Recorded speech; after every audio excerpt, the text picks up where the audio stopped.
bank where the view is nothing less than phenomenal. For how I express and project from my abdominal. The only view better, both my daddy and my mama know. No living parents, my sons give me balance. My wife is my serenity, this mic is my identity. The world is foul enough, that's why I write without obscenities. Provoking danger with broken language and spoken anguish. Begging to get hurt, why would you ask to go through changes? Yes, Lord, life's a chessboard, master the angles. Control the tempo, be the one who holds the info. Acknowledge is just as deadly as machete swings. When spoken, the truth is as potent as that Medellin. While others swear the style is free, I just let it ring. Our time is undervalued, soldiers make us better kings. My fans on my shoulder, reaching after better things. Today I take the shot, for them I'd rather set the screen. My mama told me follow my dreams. My daddy told me get it by any means. Stand tall, make him bow to a king. But I've evolved, you can see the result. Look in my eyes when you speaking to God. Life and for those who we caught up in using what I was taught with the muse. I guess they call it proving I'm more than an artist. Penciling out my darkest while stenciling out a harvest. And storing what gets me from A to B, just like garages. Instrumental with collages. Envision what I've been drawing. Broadway to give you rhythm like the great Lena Horne. So bent on, found comfort in the storm. Find peace and on when you see them others perform. Organized chaos, outcast it like hey ya.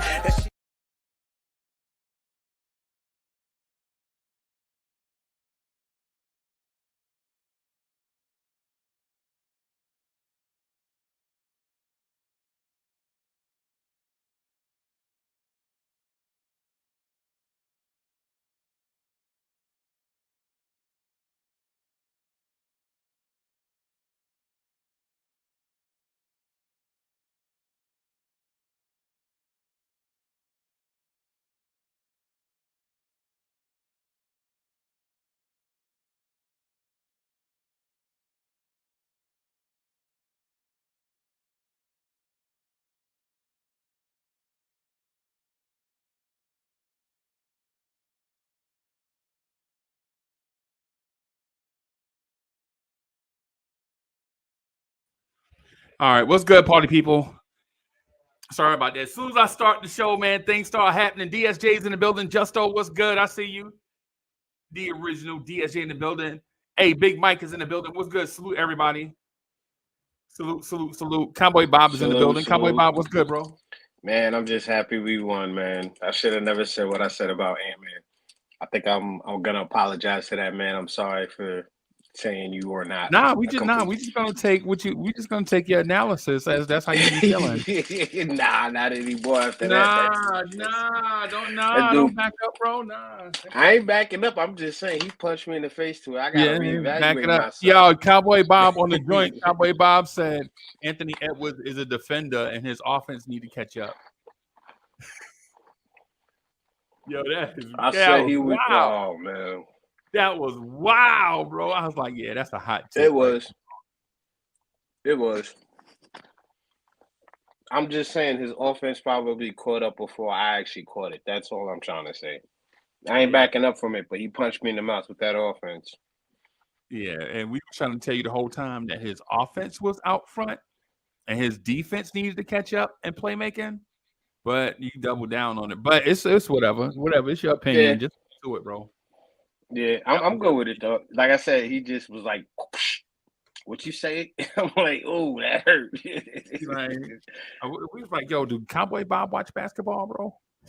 I do. It's just do Cowboy Bob watch basketball? What's going on? He said Anthony Edwards defense. Hey man, I got fooled, man. I got fooled. That's what it was. When I was watching, I was like, "Yo, he's playing good defense," and then. It's not even that.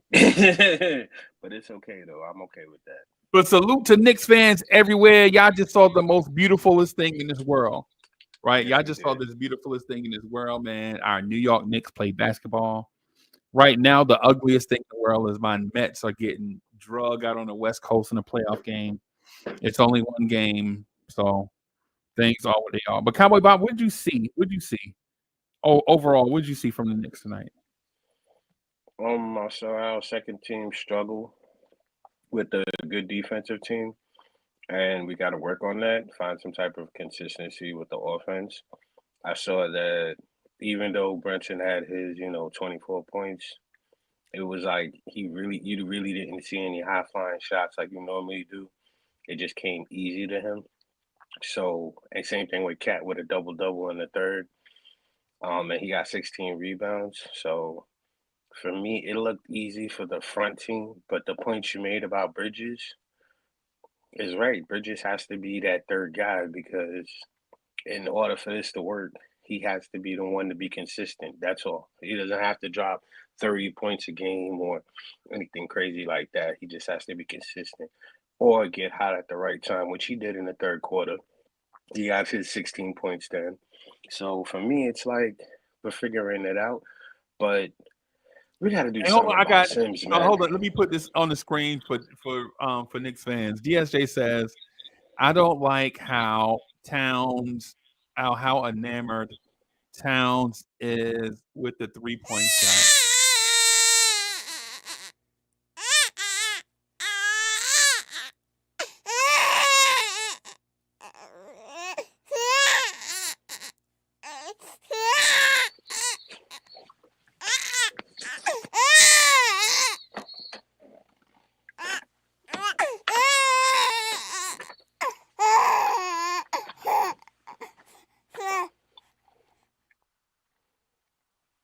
Was See that how the I let the extended crybaby version? thing play a long time.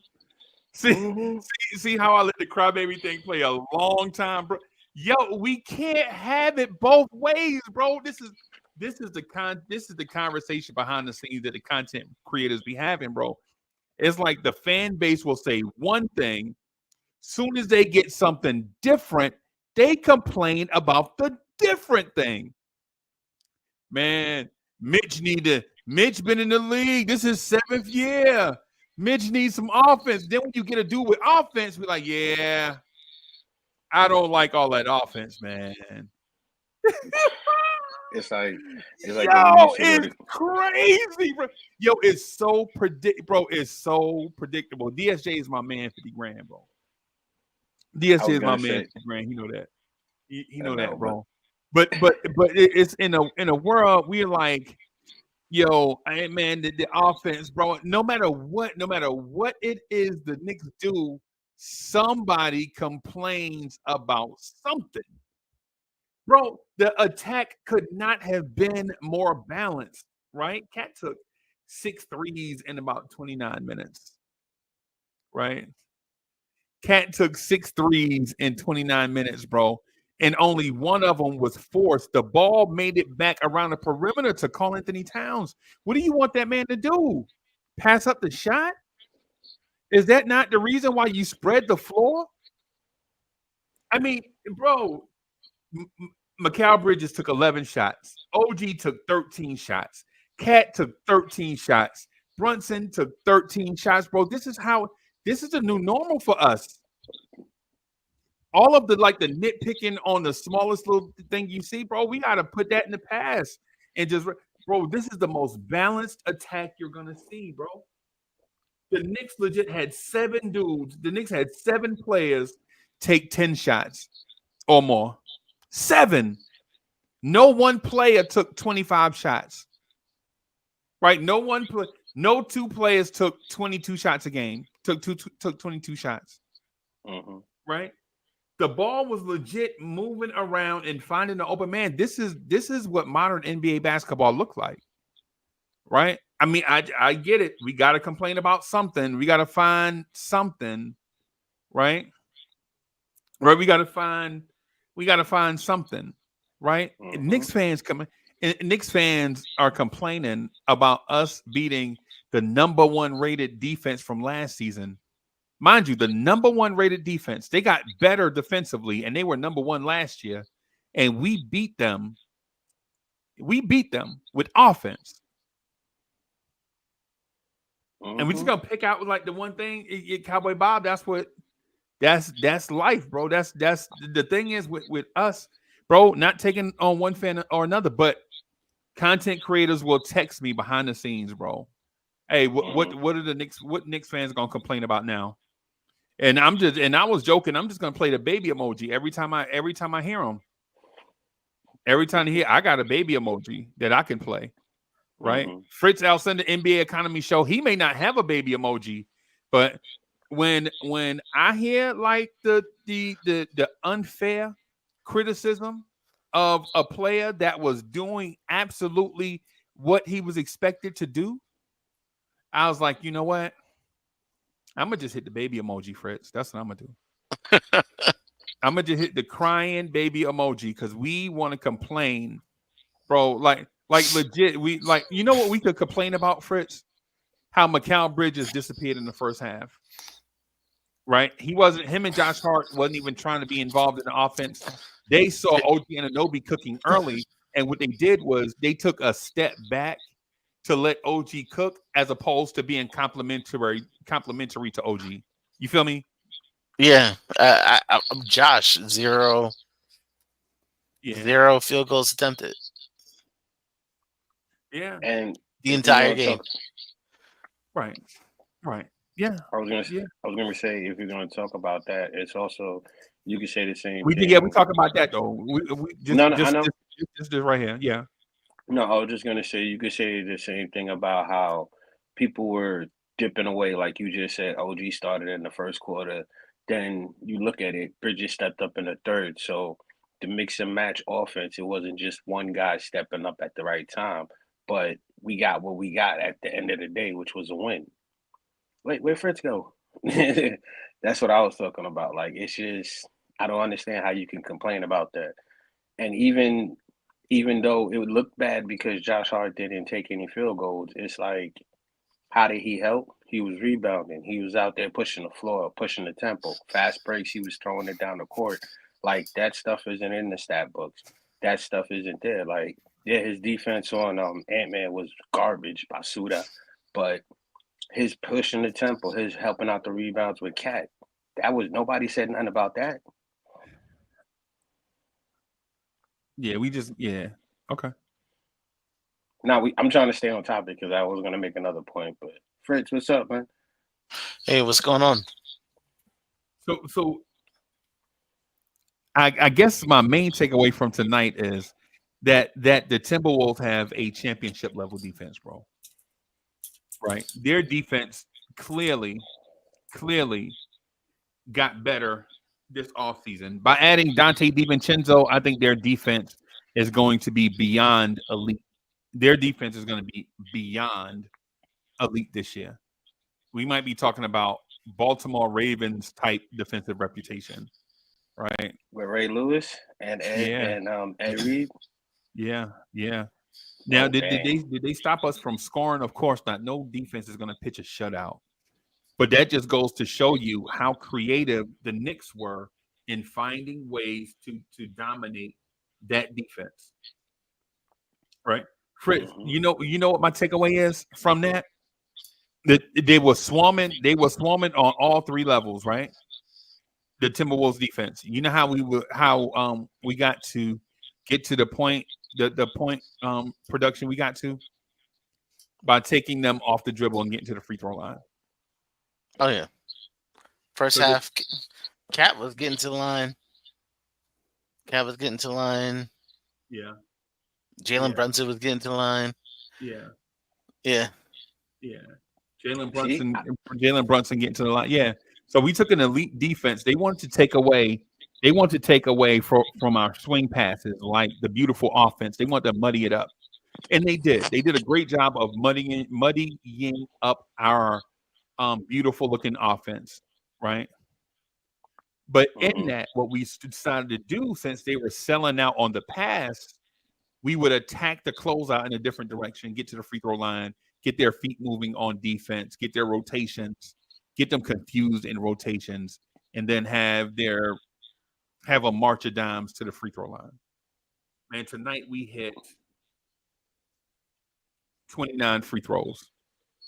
And to add to your point, remember when I used to say we need free throws? Now we actually have it, and they were making them. Like, you got a legit center who can make free throws. You got Brunson who's gonna make free throws. Like, that right there shows you that making the free throws and actually doing what we just did and what you just said actually works. I've been saying it for a while now. Hey, we need the free throws. Slow down the game. Change it up on defense to change up the defense. Now you see it. And I'm not going to sit here and say So you saying? So are you saying that they're only successful is because you said it first? No, I was actually gonna Okay. cover that up. I was like, I'm not gonna say that. I was gonna Rick, say you heard that. him right. Nah. I've been I was saying the gonna whole say time.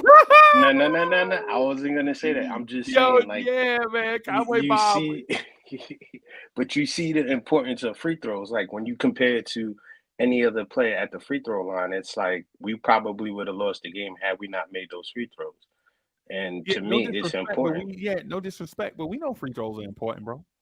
Yeah, I know. I'm just saying, like, it's really good to see the consistency behind that and how they're able to use it to their advantage against a good defensive team. That to me is a surprise, especially with Tibbs being how he Right. is. Like his offensive schemes ain't always the best, but to see him use that to his advantage and make adjustments throughout the game and keep that going, Right. it was exciting to watch. Right. This also shows that Tibbs has also learned a lot from these players as well, because it wasn't just that. When we started switching out the players and the runs were going, he still was making adjustments. So for everyone to say, "Oh, Tibbs is a defensive coach," goes to show you he's learned something the way he can make the right adjustments and keep the offense at a float. Right. Right. Okay. I'm just happy, man, because it was exciting to see this game. Exciting to see how everything was working, even though they were able to be such a high defensive team to where they startled us to a point, and then we found out when and came back. That was amazing. Okay. Fritz, Yeah, what you see, bro? that second quarter, man. I was like, Yeah. oh, I was like, man, I can't. If we would have like, if that second quarter would continue throughout the game, I don't know what Twitter would look like. Like it was bad. It was Right. bad. Yeah, man. It was Mikal Bridges. Mikal Bridges was not assertive, right? He was passive because OG was aggressive out the gate. And the thing is, and I'm sorry to cut you off, Fritz, right? But in my opinion, excuse me, the offense should be, Brunson and Cat attacking, being the main attackers, right? But when OG saw Cat shot was off, OG got super aggressive, right? But then Mikal Bridges disappeared, and then when you have Mikal Bridges and Josh Hart not looking to be aggressive, like, yo, what's going on out here? Hmm. His only aggression came on like the breakaway. Remember the breakaway dunk? Yeah. Yeah, the basic basketball play. It's a layup, hit it. Yeah. Yeah, yeah, dudes can't go anywhere. Like you know what I mean? We had all those. I personally had all these Deuce and like they literally can't take Deuce off that. Like Right. He's you can write his position in ink. Like you don't even have to put it in pencil. Right. Right. Fritz, I was just gonna say, I thought the defensive adjustment to the second quarter was the fact that how OG went to defense, but they didn't even have him on Ant-Man.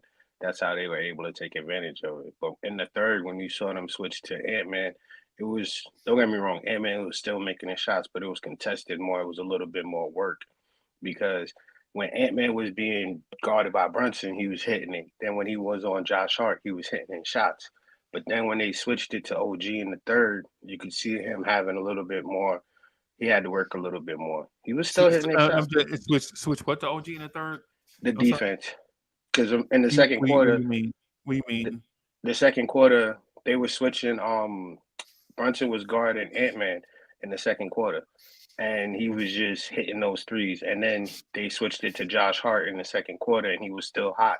Then in the third quarter, you saw OG pressuring Ant-Man at the top of the key, and once he passed half court, so you could see he was still hot, but he was missing like 3 of his shots. I think he went like 7 for 11 or something like that. But those tough shots that he had where he missed, it was on OG's defense. Excuse me. Yeah. I mean, size is a problem on this team, especially at guard. Like everybody little, everybody little. Yeah. But McBride though, which I mean, even with that deficiency, you still keep McBride because you said pen him in, not pencil him in.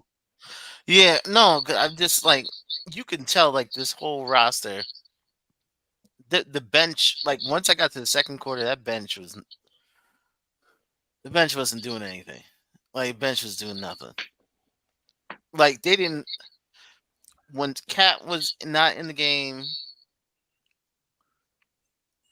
It it was hard to describe, but like nobody looked like they were going to be the guy. Nobody was going to be like the focus. Nobody Yeah. was creating. Nobody was creating. Hey, Everybody was kind of waiting for somebody to do something. you know why I think that is? What was that?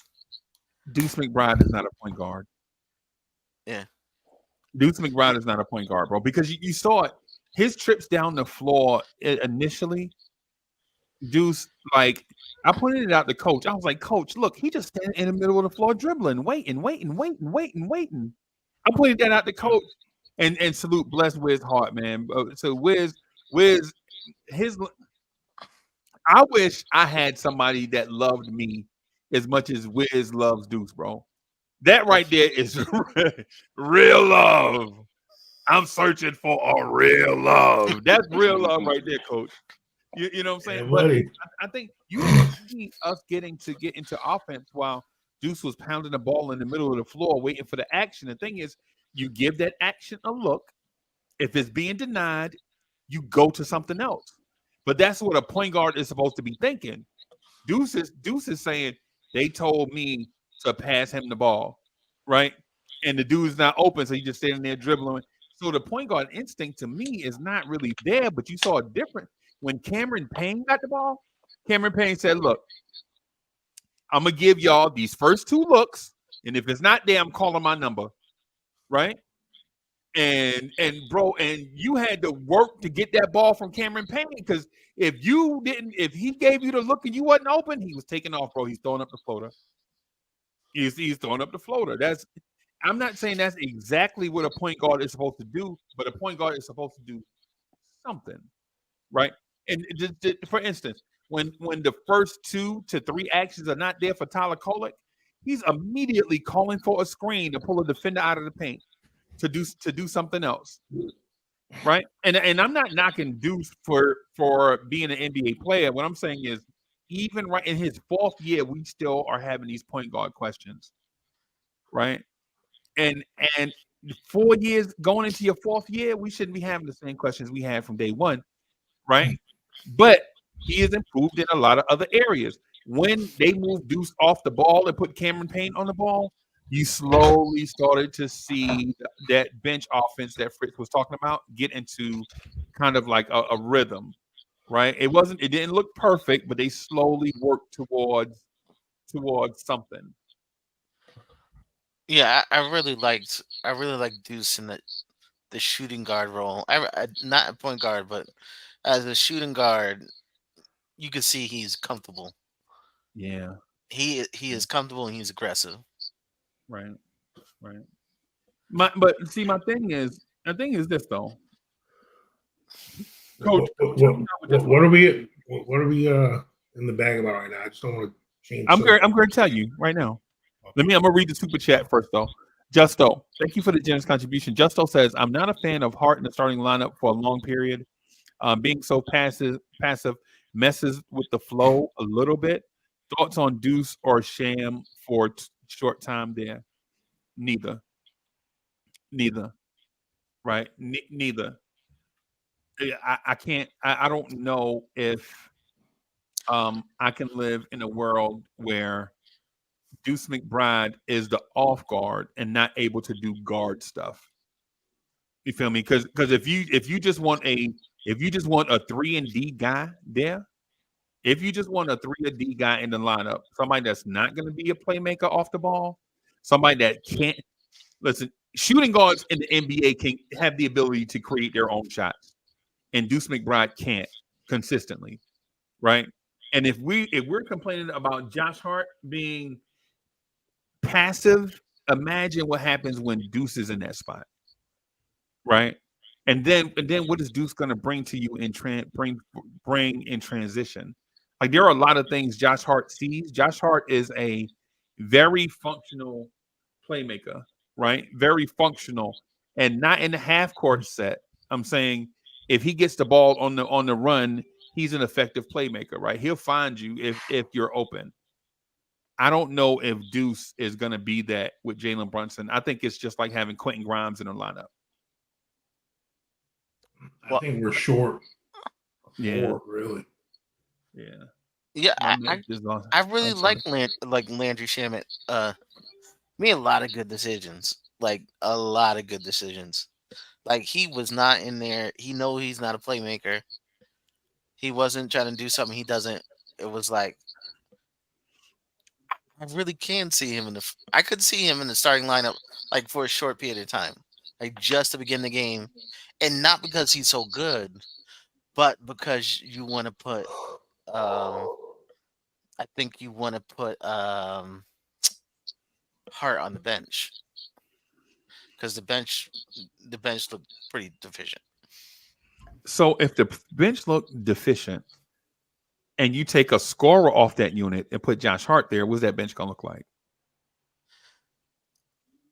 Just the energy, like he can run the ball up. I just didn't like it. I just did not like how it looked. It just didn't look. I think either the energy wasn't even there. Brunson, Bridges, or Cat. One of those three have to be on the floor at all times. So, I mean, if we're going to go heavy with some second unit guys, one of those three got to play with them. Yeah. Yeah. And here's the thing. For me, if we're talking who might be a better fit, honestly, if we had a backup four, like either the person we get, if he's better than Precious, he can be the four. But if he's right about Precious's level or below, I think Precious should start, honestly. You think Precious should start? Yeah. His aggressiveness, I like that.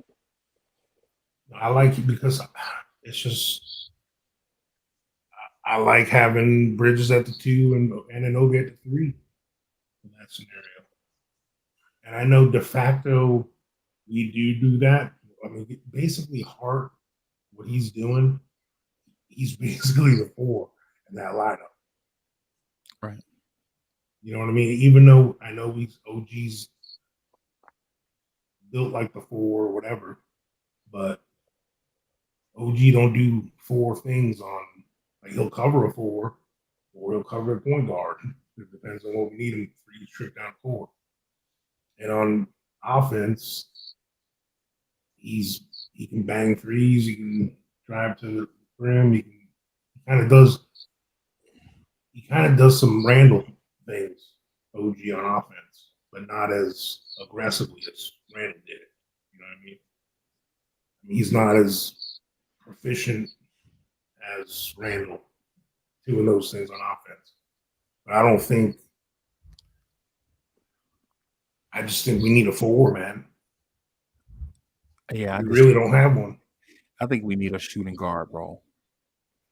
I think we need a legit big ball handler next to Brunson. But Nick Yak says, of all the stuff going on, y'all picking on Deuce. What's wrong with y'all?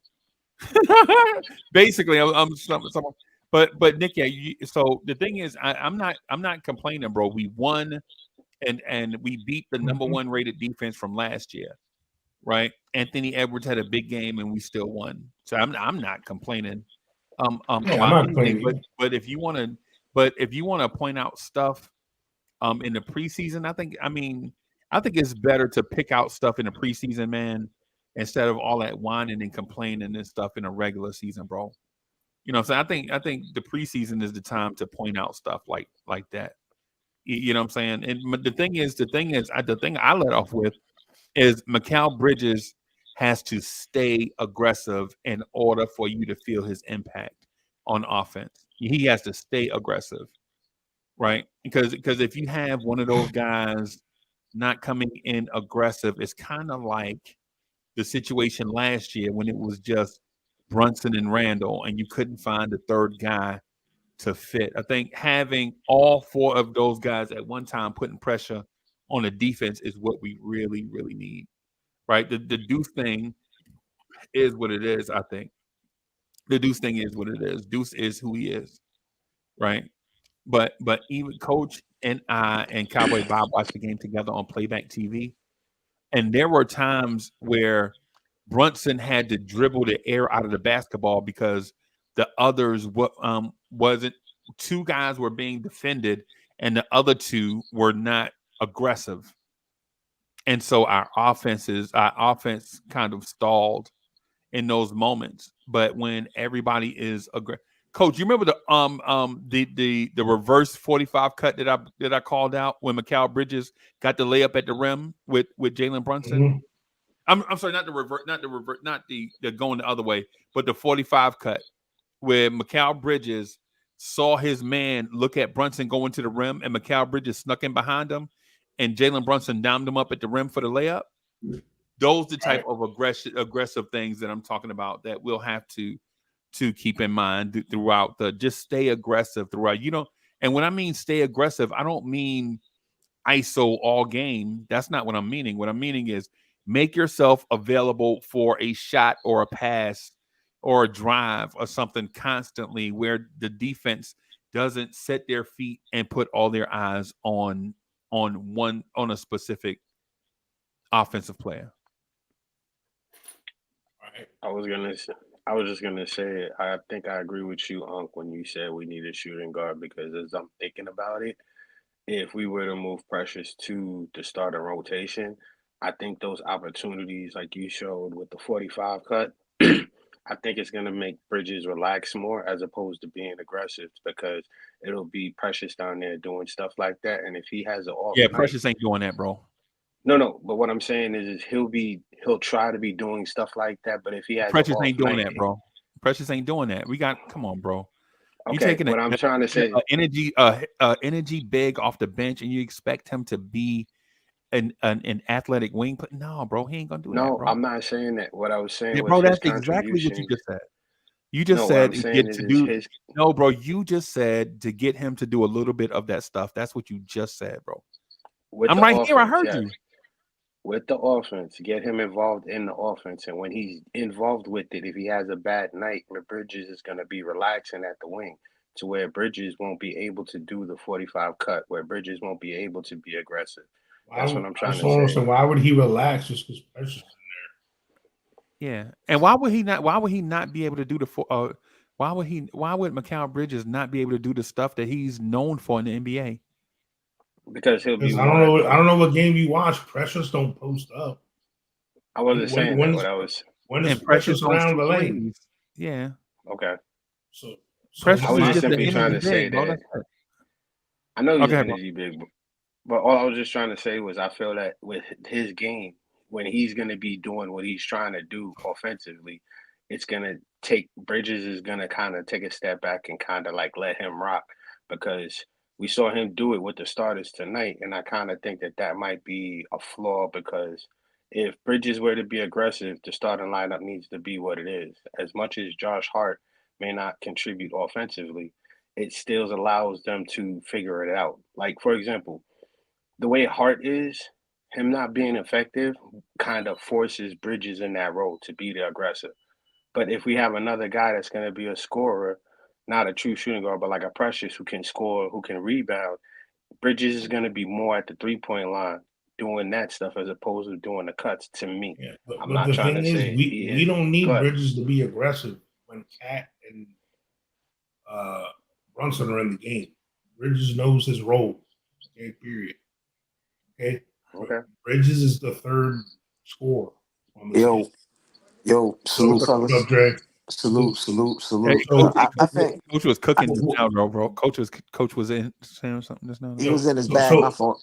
Yeah. So Bridges, what his specialty is going to be when one of those guys is out, or both of them. He does what he did tonight. He took over the scoring for us. Because that's what he's able to do. Because if you look at the stats, he was number one on the team in plus minus. He was plus 13 in this game. And I know that stat, for some people, I'm a nerd with that kind of stuff. But he was plus 13. Jalen Brunson was the only one negative on the starting lineup. He was minus 8. Okay, so as far as aggressiveness with Bridges, is he trying to find his role on this team? Of course. Yeah. A lot of people were saying that about Chris Bosh. He needed to be more aggressive when he was acquiescent. He was like taking the back seat to Wade and LeBron. They said that about Kevin Garnett in Boston. Like, big fella, you got to take them shots. Yeah. Remember Kevin Garnett in Boston? Big fella, you got to take these shots, bro. I think my fault, coach. I was gonna say, I think that the problem, I think that you're talking about like the fifth guy in the starting lineup. You just need a guy in there that's a willing shooter. It's just not gonna be able to just sit there and not take shots. Now, granted, you got to make them too. Like the difference, I'll put it this way: the difference between Josh Hart and like say a guy like Derek White is because Derek White is a willing shooter. Literally, he's willing to shoot the ball as many times. If you decide to leave him open, he will take 10, 23s in a game. If you decide to do that, and he'll make you pay Total for it. shamming. Yeah, but he's not gonna start unless you want to start him. You want to start him over? No. Oh no. Okay. No. I I'm not think saying that's that. the only thing. That's the only. Unfortunately, like that's the only flaw in Josh's game is that he's not a willing scorer. He's pushed into scoring. Like teams have to go out their way to dare him to put up shots. Whereas like if you're looking for your fifth starter, unfortunately, you're not gonna get a willing guy, a willing scorer in that position, and not even calling him a scorer, just a willing shooter at that. Because you'll see him over the course of games when we go against high end defenses or playoff teams. They will pick the lesser of two evils, the lesser of 4 or 5 evils, by letting That wasn't Josh a Hart. high end defense we were playing. Yeah, but it Yeah. was still yeah. Well, hold up then. I mean, but it's the regular season. Like what their defense is in the preseason is not going to be what it was in like the Western Conference Finals. Of course not. If that, yeah, like Yeah, it's well, just not. same with us. And yes, absolutely, coach. But the way teams play defense in the And playoffs is different than the way they play it is in the regular Edwards going to season. be making more than 8 threes in a game? Who's In making the more? regular Oh, season? us. Yeah. I mean, it's hard for me to take it all away because we only saw like 3/4 of the game. Yeah. So like, but in that same point, My thing is for the minutes the starters all played, they looked like they were playing. oh yeah, they got like 27 minutes. Like Tibbs just let them go. But the point I was gonna say, like the way teams guard in the playoffs are completely different. Like in the regular season, teams will give you the generic defense. Oh, your man is Josh Hart. Well, I'll put another wing on him. In the playoffs, teams will straight up put a big on Josh Hart and I know. put all their other versatile defenders on everyone else. Like they will legitimately try to put a big on Josh Hart and try to put a wing on Cat and just double him in the post with That's what Josh they did Hart's name. tonight. That's what Yeah. they did tonight when Rudy Gobert was off the floor. They did it with Nas Reed. Nas Reed started off on Josh Hart. That's why I'm okay with, like, we keep saying we need a shooting guard. Well, technically, Bridges. No, I keep saying that. Everybody not saying. That's what I'm saying. Yeah. Yeah, well, But like, in what aspect do you want like a guy I'm that can saying be we a got a shooting microwave? guard. I was gonna say, Bridges. Freezy, like, Who is it, what do though? you want a shooting guard for? Like a guy that can be a microwave Hell, type scorer? Bridges. No. No, I'm saying he wants to add in addition to Mikal, I believe. Like, and I think like, are you looking for a microwave type scorer or a guy that can initiate? Are you looking for a Jordan Clarkson? Like, is that what I'm asking? That's basically what I'm asking. Yeah. What I'm saying is Mikal Bridges is a shooting guard now, but historically he's not a shooting guard. He's a right? three. Yeah, he's a 3. When you have an adequate 2, and I mean a base level shooting guard, Mikal Bridges is a 3, right? And listen, wing players, you know, when you start in 3 wings, I know that's what we're doing. We have 3 wing players on the floor. It's a ball handler, a wing, 3 wings, and a big. I know that's what we're running, right? I Josh know is a that, 2 guard in size though. right? But yeah, but Not what his skill happens? set. Yeah, but what happens is in the world of everyone being able to dribble, pass, and shoot, when one guy can dribble and pass but won't shoot, that means another guy has to pick up for that what that one other guy is not doing. Like when you have Josh Hart on the floor, you have to have another guy that'll be a High volume creator. 3-point shooter. Yeah, Or a creator, yeah. yeah. You have to have a creator because if Josh Hart, like Nick Yak said, man, that man played 25 minutes and he didn't take a shot. He didn't take a shot tonight? No, he didn't take a shot. He passed I up. wouldn't be quoting Nick Yak too much. He's also saying Cat is the problem at center. No, he didn't attempt a shot all game. No, that's not what I'm saying. No, man, I'm just quoting that. Cat is not a 4. Yeah, no, but the coach, but what the point I'm making is the Mikal Bridges is an elite wing player. I'm not disputing that. I'll be the first. I'll die on that mountain that he's an elite wing player. But when you have another one of your wings that's deficient at one thing, like for instance, when people say Cat is shooting too many threes, really, he's shooting too many threes because there's another guy on the floor that won't shoot at all. So it puts you in that situation where if Cat doesn't shoot and Josh Hart doesn't shoot and OG Anunoby is not a high volume 3-point shooter, and Mikal Bridges is a mid range assassin, your only trigger man is Jalen Brunson. Does that not put you in the situation you were in 2 years ago? Yeah, it does. It does. What you want, the reason why this lineup looks beautiful, in my opinion. The reason why it looks beautiful, in my opinion, when everybody is aggressive, is because it creates so much space on the floor where nobody can be double teamed, where the double team can't get to the ball handler fast enough because the floor is stretched so wide and creates so many passing lanes and driving angles that it's difficult to double team any one player at a time. As a matter of fact, Coach, I think there was a point during the game, and I'm not saying this just to Coach, right? All right, this is not a me and Coach conversation, but I'm saying it because Coach and I were watching the game together. Coach, as soon as we kicked it in, you remember when we kicked it into gear when the offense started hopping again in the third quarter and Minnesota went to a zone? Remember they went to a zone against Landry Shamet and Cameron Payne? Because of the 2 bigs. Yeah, they went non-shooters. Yeah, they went to a zone against us, bro. Dre, I see your point though. I see your point. I think we're trying to use Josh Hart in some sort of quasi Draymond Green role as a wing, right? Where Draymond Green was flanked with 3 of the greatest shooters ever, yeah, and versatile players next to him, and they just allowed. But Draymond could get away with it being at the center. You can be at the center and not be a shooter, but when you're a guard/wing, it compromises your offense at a certain point against elite defenses. Now, granted, we're probably going to run roughshod against the majority of the league over the regular season, right? Because teams don't key in all the way in unless it's like a nationally televised game on Christmas or something.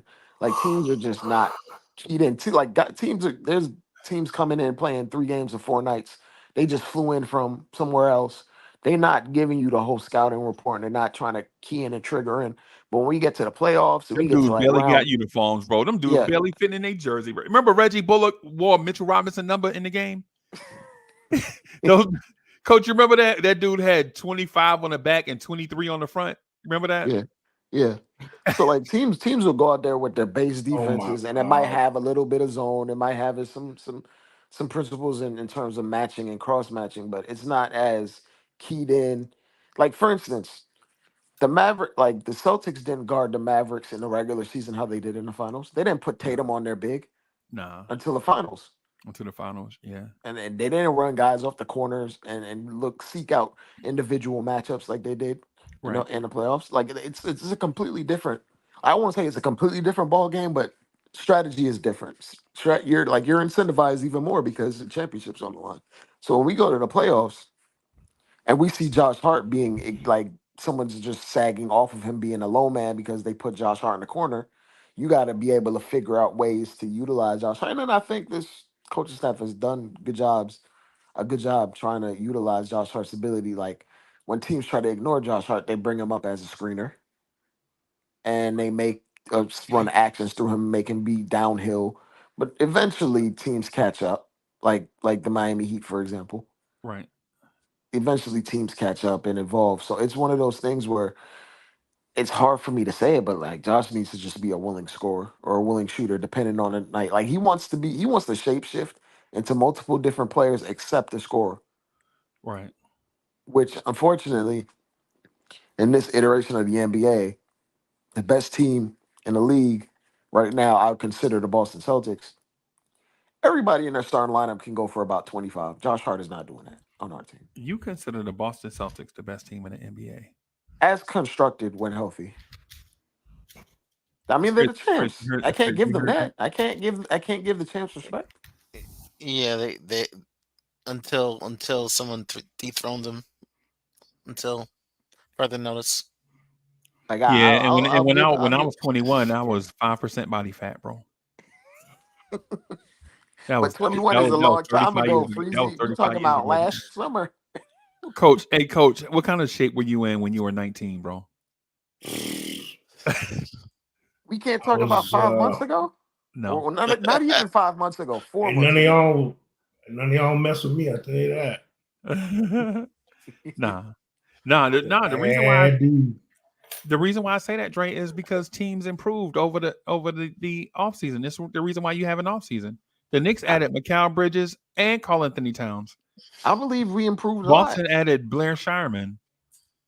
I mean, but they were also like the third greatest net rating team in NBA history with the original roster, and they didn't have to change too much. Okay. Granted, we're better. We're absolutely better.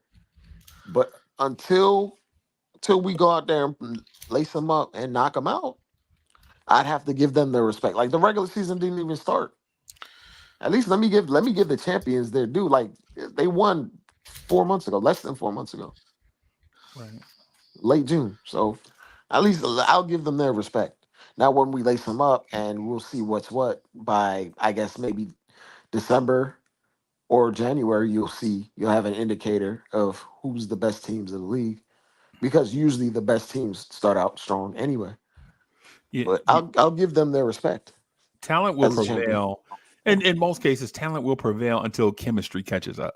Yeah. Right. You know what I'm saying? It's one of those things where Hotline Bling said Sam Hauser and Peyton Pritchard. Yeah. One of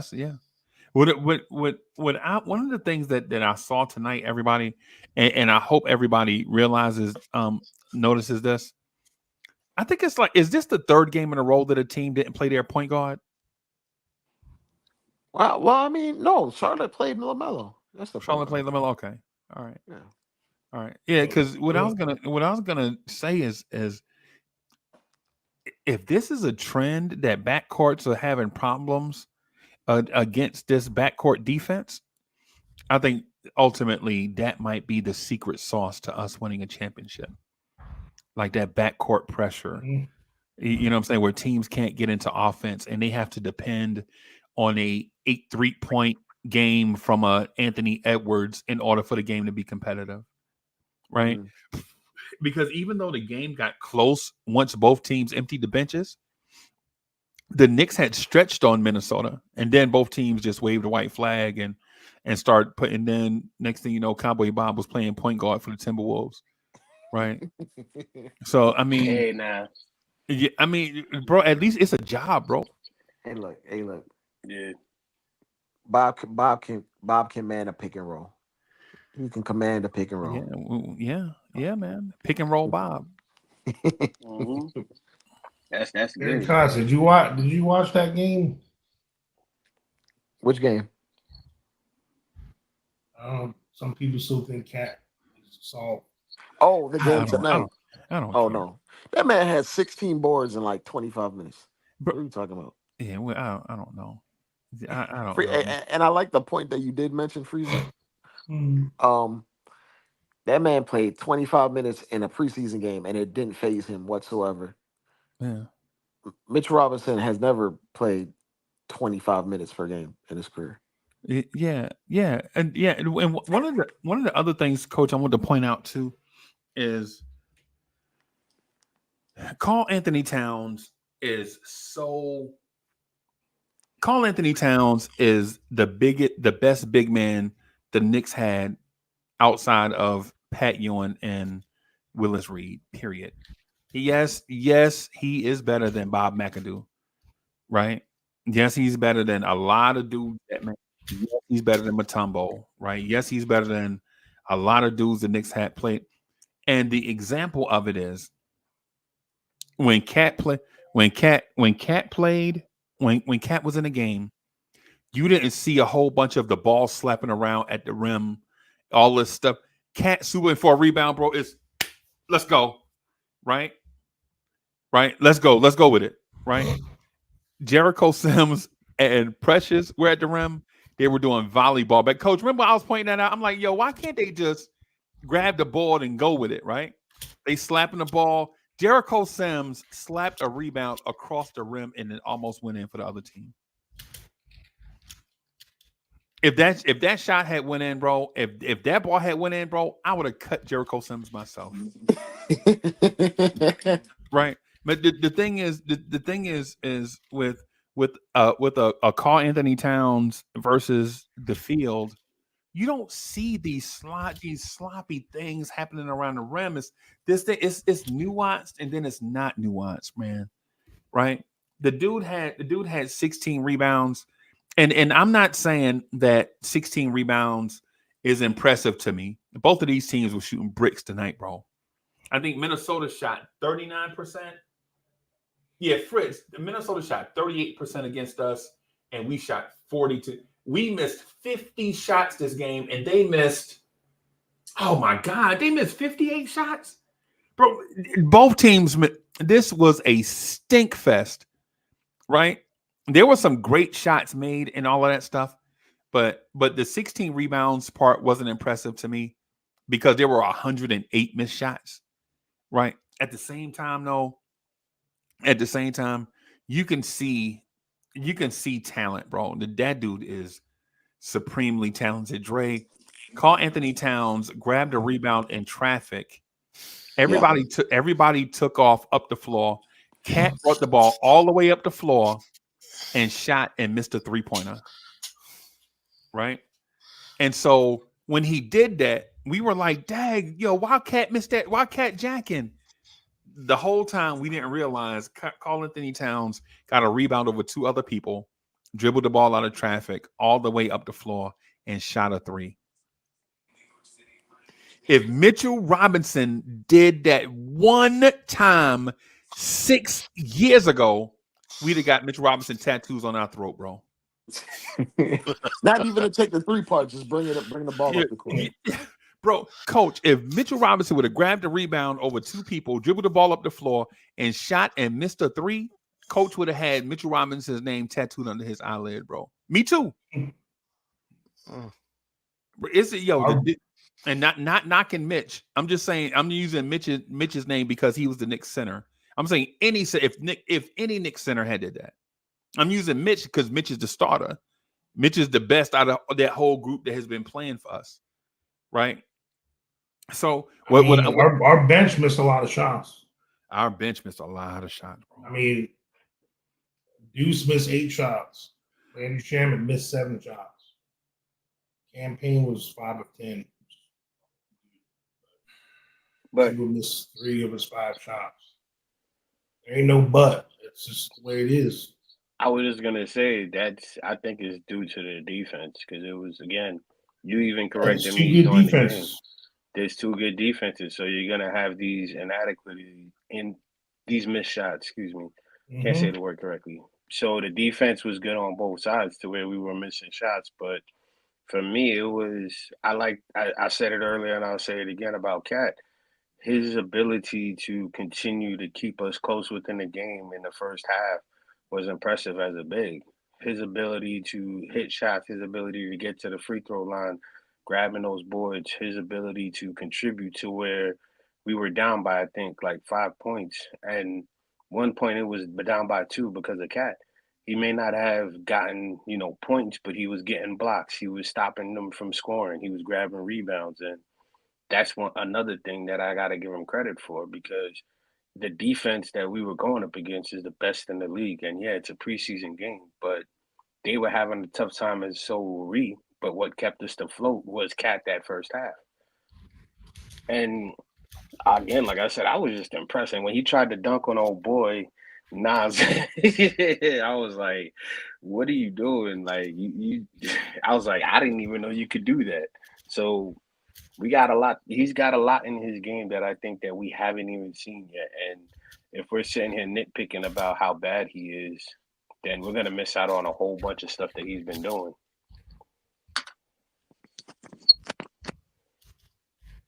Go ahead, Coach. Yeah, I'm just engaging with the chat a little bit. Oh, okay. Some of these so-called geniuses in chat.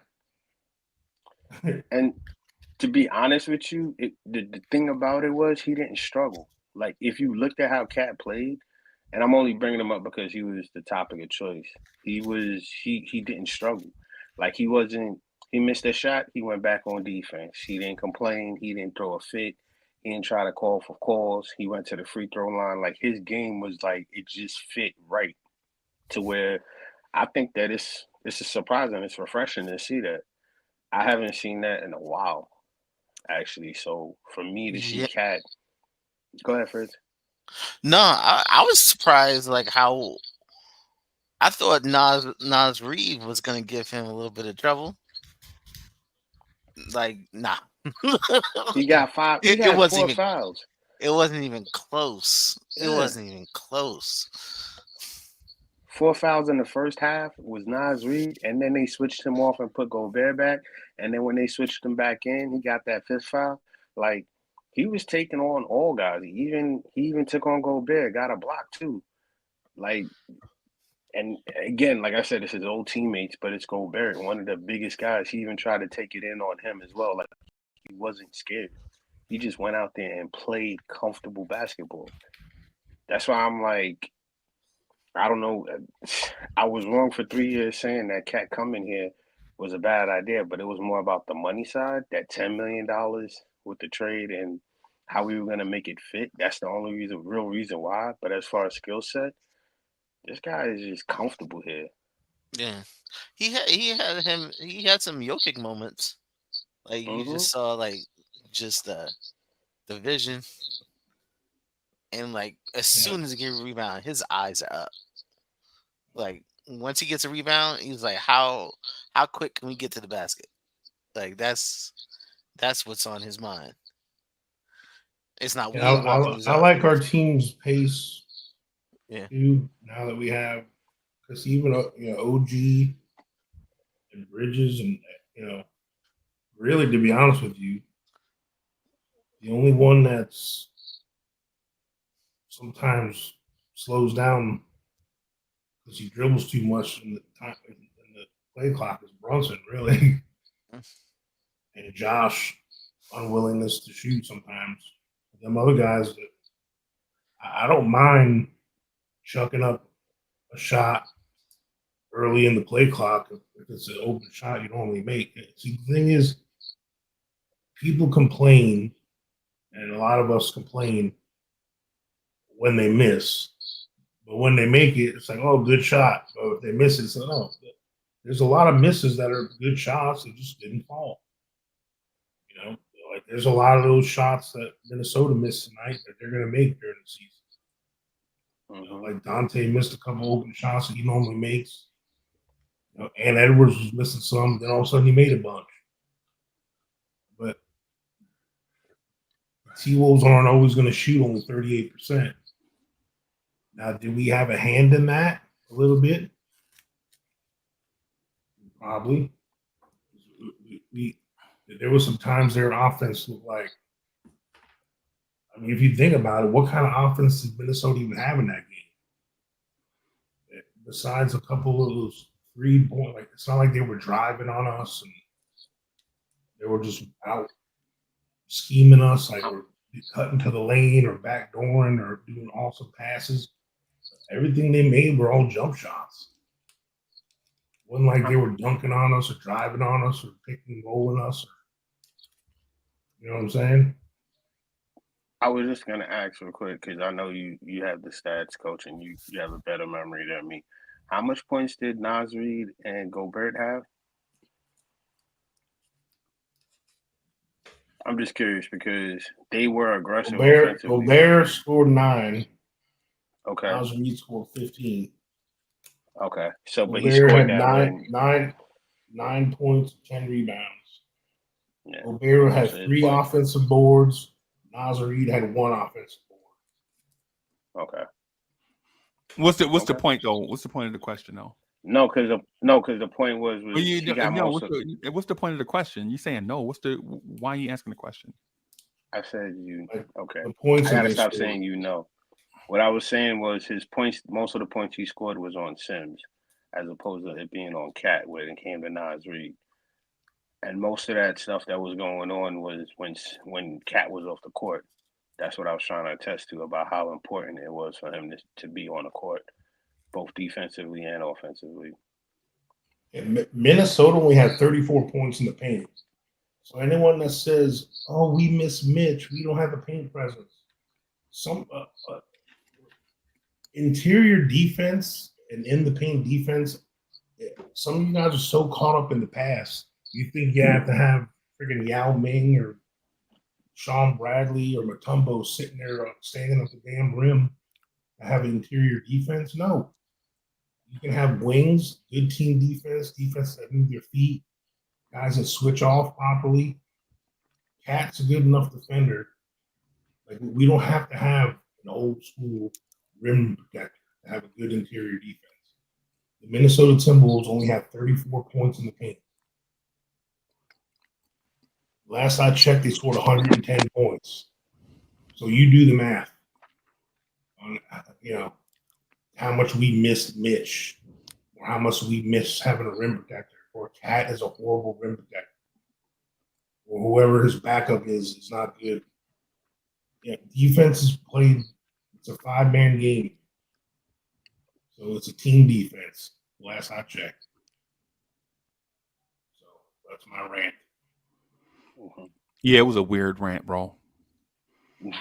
Yeah. That was a weird rant. You living in the comments, bro? Coach living in the chat.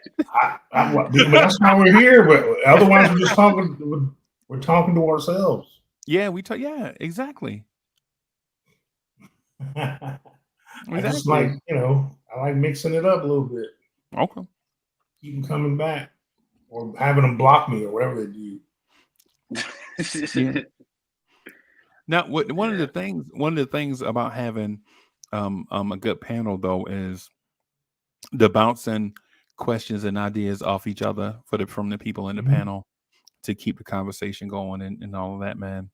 One of the things I wanted to make sure that everybody watching understands is, man, I'm super excited about us beating Minnesota tonight. Right. I want the Knicks to win all the time. I told Starrelli that the Knicks may not lose another game until the King holiday. Right? That's how excited I am about the Knicks. Oh yeah. Yeah, that's how excited I am. Every win is not gonna be pitch perfect. But we played a championship level defense. 2 guys caught fire. 1 guy caught fire early. The other one caught fire after him, and we still won. Right? And let's not forget, Dante DiVincenzo came out the gates on fire, bro, talking shit. You know what I'm saying? Let's not forget about that, man. Dante had a point to prove. Right? Dante had a point to prove. Right? And I think he proved this point. Right? Dante DiVincenzo is proven to the world that he is an NBA starter. Right? I was trying to allude to it earlier, Coach, and maybe I didn't get my point across. But if this team had a Dante DiVincenzo on it right now, I wouldn't complain about anything. Right? I was trying to allude to it. I was hoping y'all were going to ask me about Dante. Right? If our starting backcourt was Brunson and Dante, and we had Bridges, OG, and Cat on the floor, and Josh Hart coming off the bench with that, where you can play Dante and Deuce and Josh together, man, listen, bro, it was crazy. Yeah, that's the reason why they didn't want to. That's why they were asking for that man in the trade from jump. We had the Mitch Robinson Randall trade out since the finals were up, and they balked on all of those trade advances until we put Dante in it.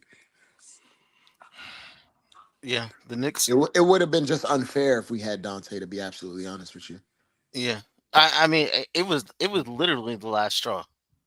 Like Right. literally, like when I told you, I said I really was waiting for some details, but once you see it all out, like Dante, the plan is for Dante to be here, Right. and then the Knicks had to pull out all the stops because once Mikal Bridges didn't sign that extension, trade value for Randall would have went down Right. because everybody's like, oh, we can't keep Randall. It's like you Right. can't even. Knicks couldn't even fake it after that. Bro. On the court though, Mhm. on the court, because I know the calculator guys are listen, all praises due to the calculator. I understand that y'all go to the calculator church on Friday night. Listen, I get it. Right. What I'm saying on the court, you saw at times where Josh Hart had at least 10 wide open opportunities to either create a shot, shoot the ball, or pass the ball to somebody else. And he just passed it to the next closest person. He was doing his best Boris Diaw impression. Yeah, remember Boris Diaw? Remember the Boris Diaw freshman with the Phoenix Mm-hmm. Suns? Yeah. With Spurs. Steve Nash and all of them? And Yeah. I think that's what teams are going to game plan to do, to make Josh Hart a decision maker as much as possible, because all the other guys on the court are just too talented to get away with that. Right. You Josh can't Hart make was Brunson a decision maker with his skill set, or McCall. Less to an extent OG because he can shoot. You can't do that with Cat. Right. So the the only quote unquote weak point would be making Josh the lead playmaker as much as you can and so living with the results. you trying to turn him into a Ben Simmons type? Is that what you're saying? That if he's gonna not shoot the ball, who is he turning himself into? You got to shoot the ball, man. You can't be out here just getting cardio, not shooting the ball, and you a wing at the NBA level. It's Right. unacceptable. Like you're not winning a championship if you got guys not willing to shoot Right. that That aren't goes bigs. against everything a wing. That goes against everything a modern wing player is supposed to do. Mm-hmm. A modern wing player is supposed to be a tall, long athlete that can dribble, pass, and shoot, and defend multiple positions on defense. And Hmm if And he and if wasn't. Josh Hart's not dribbling and passing and shooting, His defense wasn't even there too, because when they were switching him with other guys, he just even Dante was hitting on him. So it's like, as much as I I mean, like I won't Hart, say even Dante Dante. cooked better. Dante cooked better defenders than Josh Hart. So No, I was just saying in tonight's game, Josh Hart got cooked by him. He got cooked by Ant Man because when they switched him to Ant Man, you could see that he was not keeping in front of him. He was getting blown by. He just, I don't know. yep. As much as I like Josh Hart, a lot of his bad decisions and stuff are being exposed. That's why I still feel like I kind of agree with Coach with the whole Cameron Payne thing starting, because Cameron Payne's ability to me at the I two didn't would say have been Cam should good. start. Wait a minute, No, my Coach. You fault. said My fault. Cameron Payne should start. No, that I was didn't my say fault. campaign. You didn't say that. Hold You didn't on. say Wait a minute. that. Who I made a said that mistake. Cameron Payne should be starting? That was my fault. I Fritz, thought he where did this said that. conversation go when I was gone, bro? I said I would. I was talking about I said it doing early, so I'm not even gonna shy away from that. I would say I Shamit. think he might. I think Shamit may start. Okay. I think, and it's My just apologies. Or even Precious. no, and it's not because I said it's not because he's just so great. I just think that he made great decisions. He did what he was supposed to do. Mhm. If he's open, you're gonna shoot. If he doesn't have the shot, he keeps it moving. Yeah. He was playing. He was doing his little Dante. He was doing a little Dante impersonation. He was doing a good job. It just wasn't. It just wasn't falling in the first half. But like the decisions were there. Y'all mind if I interject something just really quick? Go ahead. So, old man asked a question, and I want to get y'all thoughts on. I would like to get y'all thoughts on this. Old man says, "Why the fascination to have players out of position? OG and Josh Hart are not power forwards."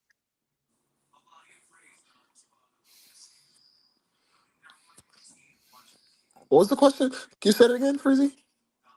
I just missed it. Why the fascination to have players out of position, OG and Josh right now? Necessity. Well, OG, well, by the definition, there are only if you're going by traditional power forwards, there are only like 3 of them in the entire NBA. Right. So and a few of the 3 get pushed out to other positions themselves. Because DeMontis Sabonis would have been a power forward in any other iteration of the NBA except for right now. Except for right And now. and they make him a center right now. Right. Can I ask a question? What's the obsession with everyone talking about traditional? Like, there's 2 sides of the ball to be played on. Yeah, I'm of the mindset that like the tradition, like the idea of 5 traditional positions, it doesn't even matter anymore. It's playmaker, 3 wings, and a big. That's all it is right now. Mm-hmm.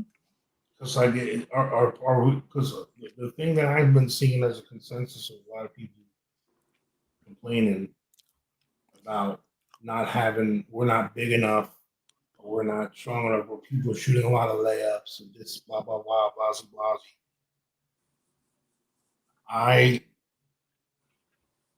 I'm in the middle of all this. I was kind of in my bag. These first 3 games, Yeah. I know this is preseason. Mm-hmm. We've been averaging only giving up 38.6 points a game in the paint. You want to know what the league average is for points in the paint? Yes. In the 57. preseason or in general? Come on, in the league last year. Okay. Oh, okay. Yeah. Go ahead. 57.9. So we've only given up 38.6 points a game in these first 3 preseason games that we supposedly don't have any interior defense. I thought Karl Towns was soft and he couldn't play team defense. Like I was told like he can't be a weak side rim protector with elite wings on the court. I'm not gonna say everything's fixed and everything's healed because in a 3-game span in the preseason. But if everyone else is making claims, well, you can see it. I never see people shoot layups on us like this. And I never see this. I never see that. Well, the last I checked, the Knicks defense hasn't been this good against the paint yet. I was 4K.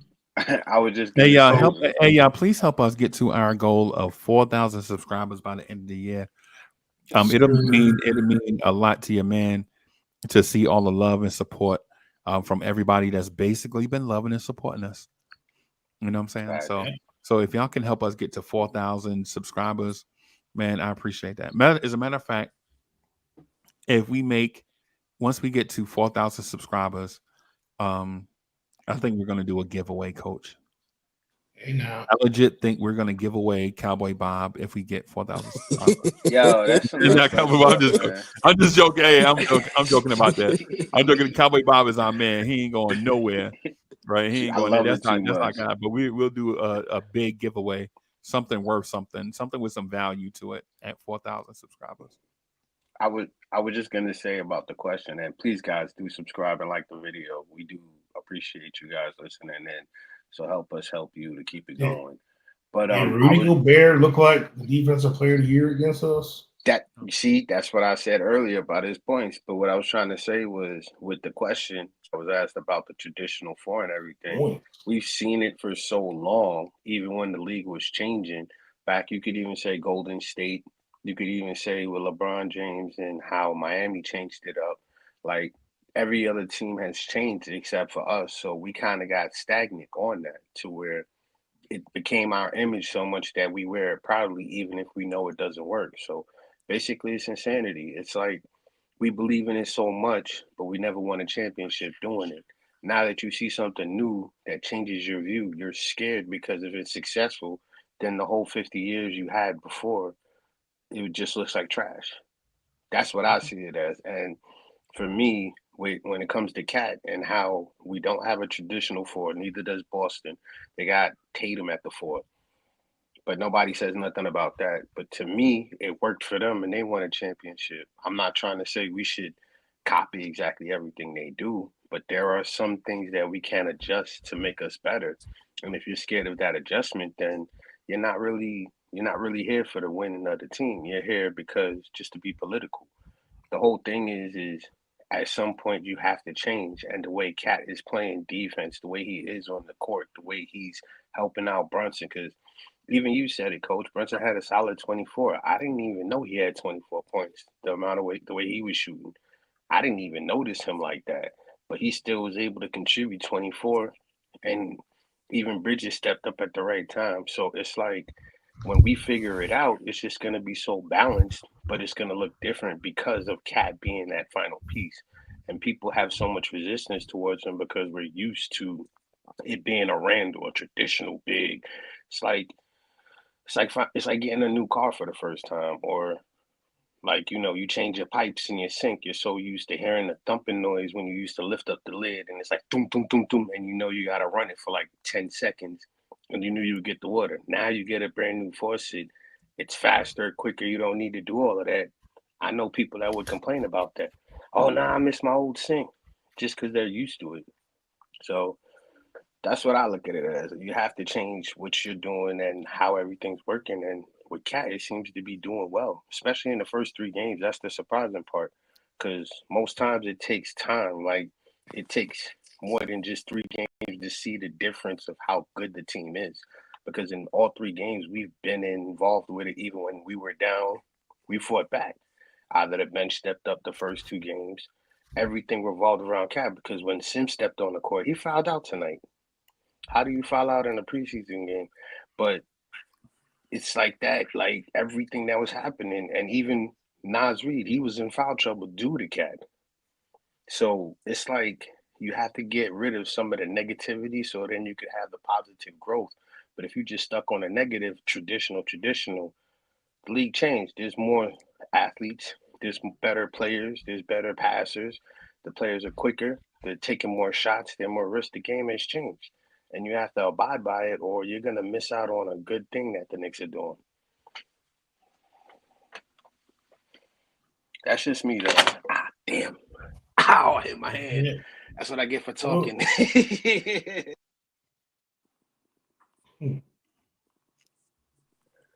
But yeah, man. To your point, Coach, when you said Gobert didn't look like his defensive player of the year self, is because we have one of those outlier bigs that pull him away from the like, Right. Yeah. so he can't do what he's best at, and it's just one of those things that warps other teams' defenses and their ability to cover us, even with Josh Hart on the court, even with us missing shots, like the process. When you said Brunson got like a quiet 24, he got a quiet 24 because Carl Towns was literally just standing on the court. Carl Mm-hmm. Towns was breathing air. That's Exactly. why it looked like a easy or quiet 24. Plus, Because Brunson's all actually get. Looks like he's getting some calls this year too. like bro, like Freezy, how many times last year did you see Brunson get a layup at the rim in the half court? Never or rarely. He'd only get that if like the defense got lost or something like that. But teams base Because defense, how they well, for normally want to one, cover Dre, us, they're he's getting not. layup. He's getting lips. Well, for one, let's keep it a stack. He's not fast enough to get to the rim without the defense Oh, to cover absolutely him, not. right? Absolutely But not. to your point, he did tonight twice because even when the defense knew he was going, they couldn't leave shooters, Yep. right? Like they had him triple teamed and he still attacked the basket and got fouled. Like, Like yeah, teams will see Carl Towns go 1 for 10 from three and still cover him because he has that resume. Yeah. He and has that. coach, He has that. Yeah, he has that reputation. Because if they allow one of those threes to go in, Get the women and children out the house. yep, yep, because it's about to start burning. yep.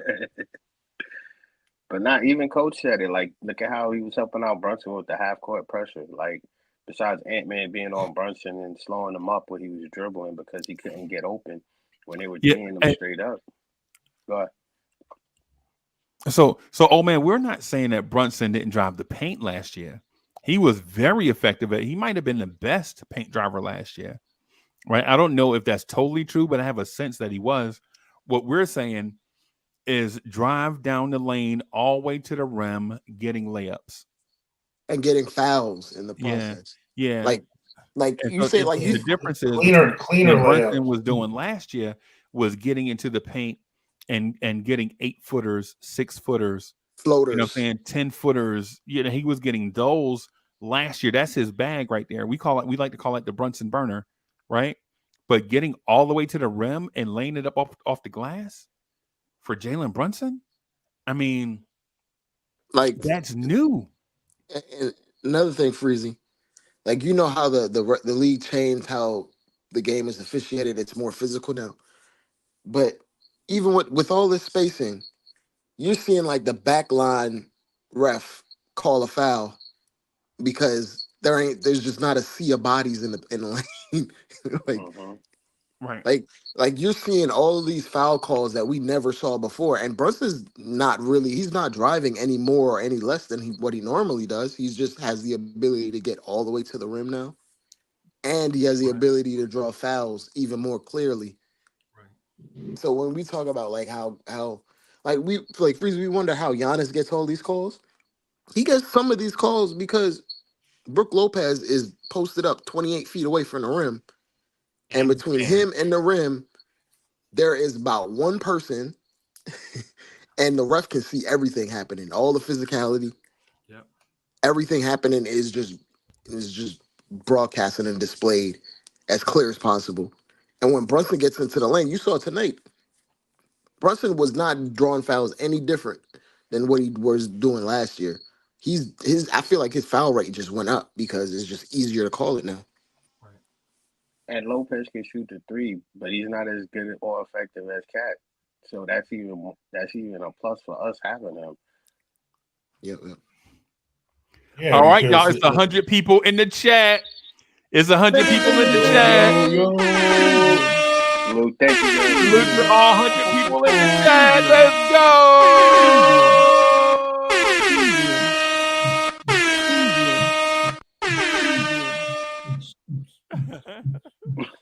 Yeah, man. Salute to the chat, y'all. Yeah, man. Salute. Chickens. Yeah, and so yeah, I feel you. I feel you about the Jalen Brunson driving to the rim thing. I think it's a real thing, right? And one of the things that it seemed like I was complaining about, I'm not really complaining. I actually kind of like it, is the Josh Hart being more of a conduit, a glue guy on offense. The only reason why it grew stale on me is because there was a stretch when Mikal Bridges wasn't assertive. And so it looked as if I was frustrated with Josh Hart. I was thinking out loud about how if Josh Hart is the glue guy, then Mikal Bridges has to be assertive all game. And I know that's going to be difficult for an elite defender to also put in that much energy on offense. But it's the reason why the Knicks brought in so much depth. Right? Is that not Cowboy Bob? Is that not the reason why the Knicks brought in so much depth? To keep Yeah, everybody fresh and healthy? yeah. But I actually remember Bridges talking about that, like with his defense. He was saying if he got beat, he would see OG pick up the dude. He's not used to that. Like he's still in that mentality of where he got to figure that out. And when he does, I think he's gonna be the third piece that you guys are talking about because Bridges isn't used to having this type of help that he has. So even though Josh Hart may not be scoring, he's still helping with the boards. He's still gonna ease in it, make it easier for Bridges to step up. Heck, I actually believe Bridges has something to prove too. Like as far as him being a consistent scorer and him being an effective piece. Because we all know what OG is. We know what Josh Hart is. We're seeing what Cat is, and we know what Brunson is. But Bridges is the one piece that's like, what is he gonna be? Is he gonna be defense? Is he gonna be offense? I think he's gonna be the first balanced player that can actually do it, where he can give us 16 points. He can play defense on the wing. He just got to get that timing down because if OG is helping him out, he has to learn. Okay, this is happening when I get beaten. OG's there. I gotta go here. Like once he figures out those little innuendos, it's just gonna be like clockwork. Because you already see how good Brunson is with the driving lane. His shots are closer. You already see that there's a bunch of space. You already see how everything's working. So I think Bridges is good. It just scares me to see that Josh Hart is being used as a conduit, but it could work. Excuse I, me. I don't mind. I don't even mind Josh Hart being a conduit. I just want him to put up at least like 8 shots a game. Just 8. Yeah, I don't like need him to put something. up 15. I don't need him. Look, if he were to take 8 shots and they were all layups, I just need him to be a offensive threat. Like he had Like a kick out. even if all his attempts were in transition, Mhm. I need to see that at least. But He was on the. I completely understand like the logic of having Josh Hart as your fifth starter. I understand it completely because you need a guy that can do a little bit of everything. It's just how are the returns going to be when you get to the playoffs? And I feel like we're going to figure it out. He just needs to be more assertive. Maybe he's just not being assertive because it's the preseason. Maybe I hope, but But there was like I, two plays though. I saw him on the left side. He was cutting to the basket. They kicked it out to him. He would go up in the air and then kick it back out for a three. I'm like, you're already there. There's two defenders. You got the space. Throw it off the glass and you can make those shots. Not saying that you're taking away from someone else, but you kick it back out. And I think it was the Bridges and he missed. And then they had Cat grab the rebound and he got a foul call. So like that whole play, had he just went straight up with it, sometimes you got to go straight up with it, even though you had the good offense. I'm not saying he's got to drop like 8 shots, 9 shots. I'm just saying once in a while when you cut into the basket like that and you get that good of a look, take the shot. Because now I what's going to end up happening is the defense may not shift completely to you, but you're contributing in a way to where if Bridges is struggling, he'll start to see, okay, Josh Hart got that one. Maybe it's my turn to get the next one. Maybe this is where I'm missing. Maybe now I see how he did that.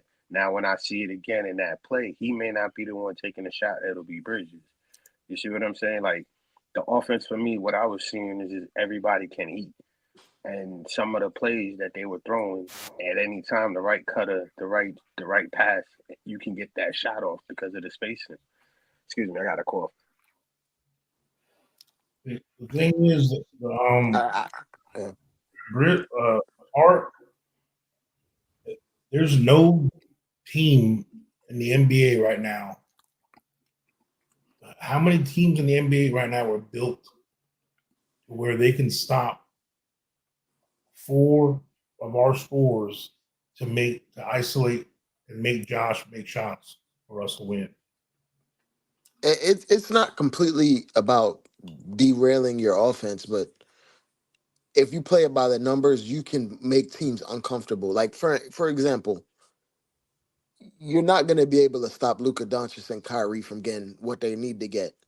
But if you can take away 10% of their possessions and have them end in PJ Washington 3-pointers from above the break, those Right. 1 and 2 points that you lose over the course of a game Yeah. can help you win a game. Exactly. Well, because they're the drop off for Dallas after Luca and Kyrie, as far as scoring potency, is a drop off big time.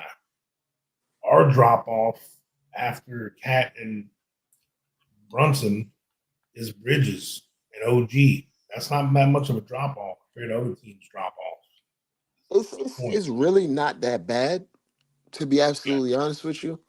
But I feel like teams would 100% sell out to watch OG isolate us to death and Josh Hart isolate, as opposed to watching Brunson and Cat do a 2-man game all game, because we know what that's going to yield. Right. We know that's going to be extremely effective. Right.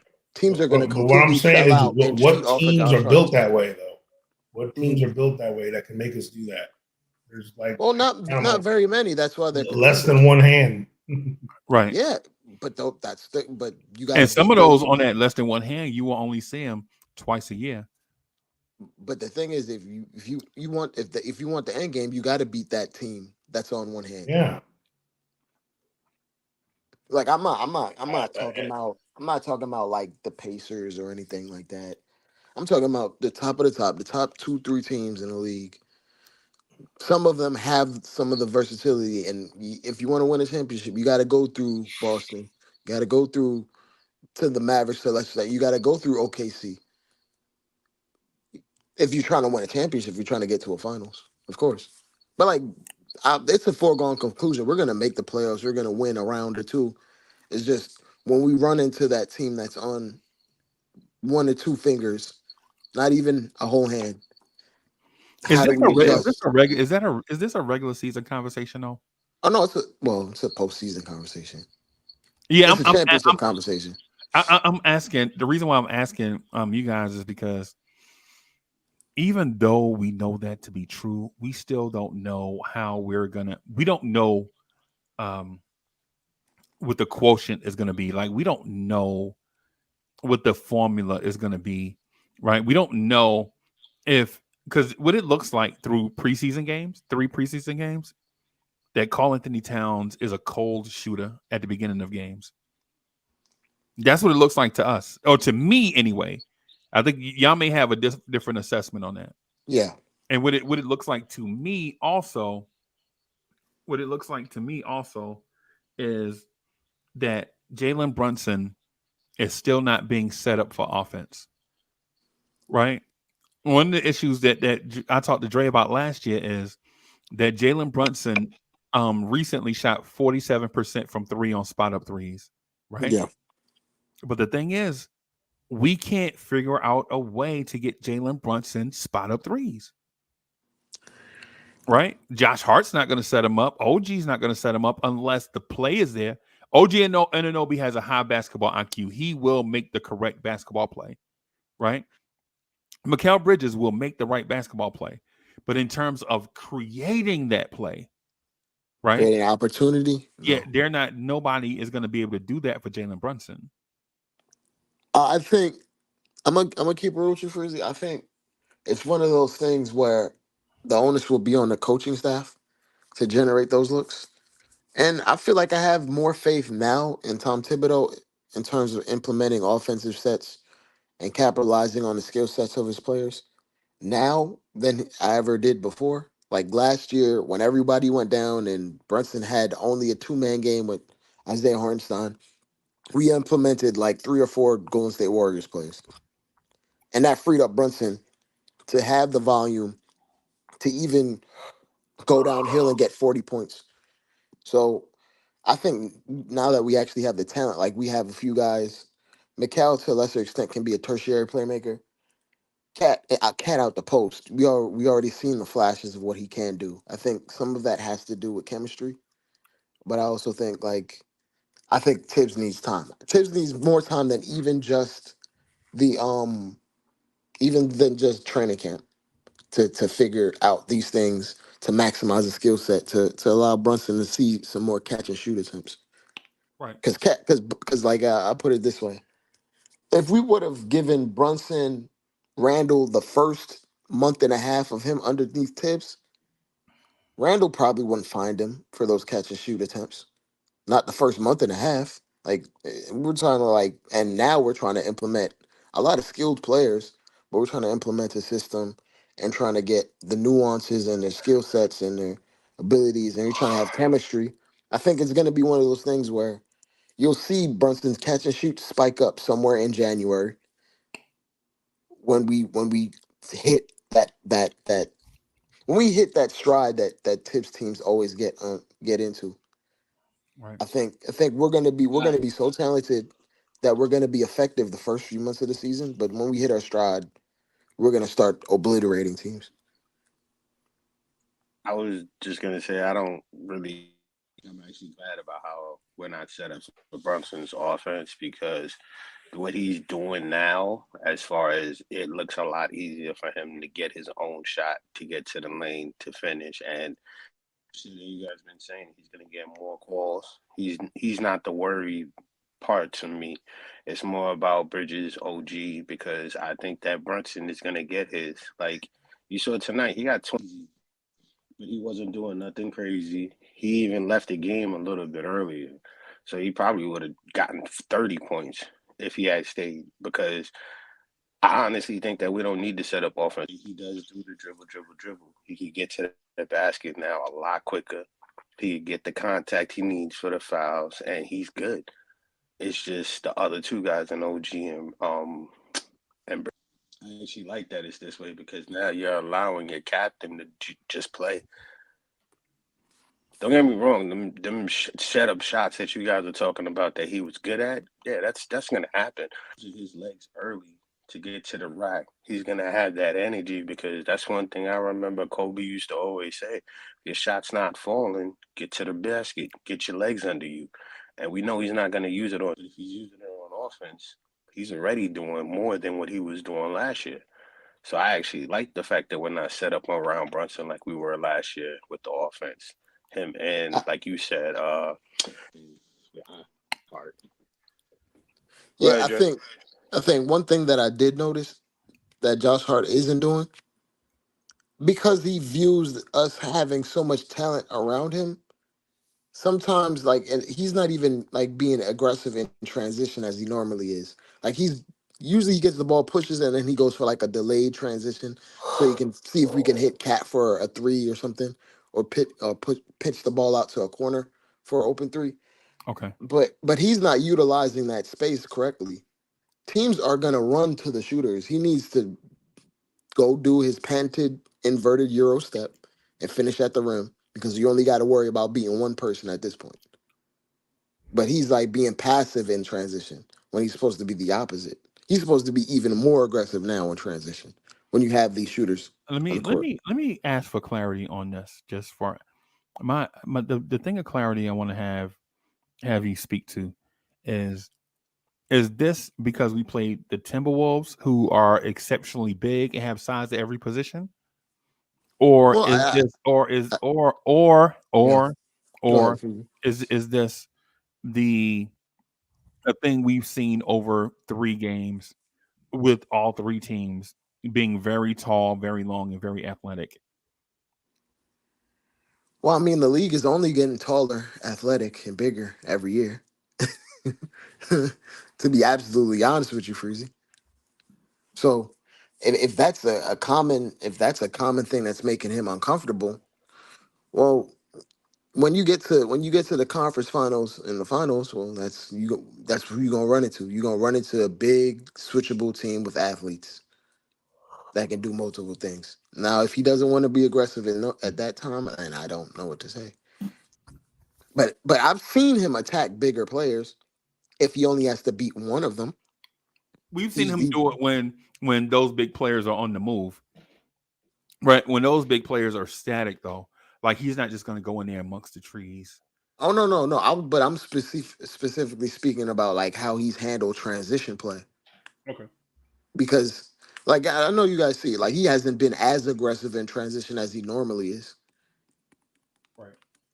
But but maybe I think he's not as aggressive because he thinks we have the talent around him, so he doesn't have to be aggressive. He'd rather kick it out for an open three instead of taking a layup.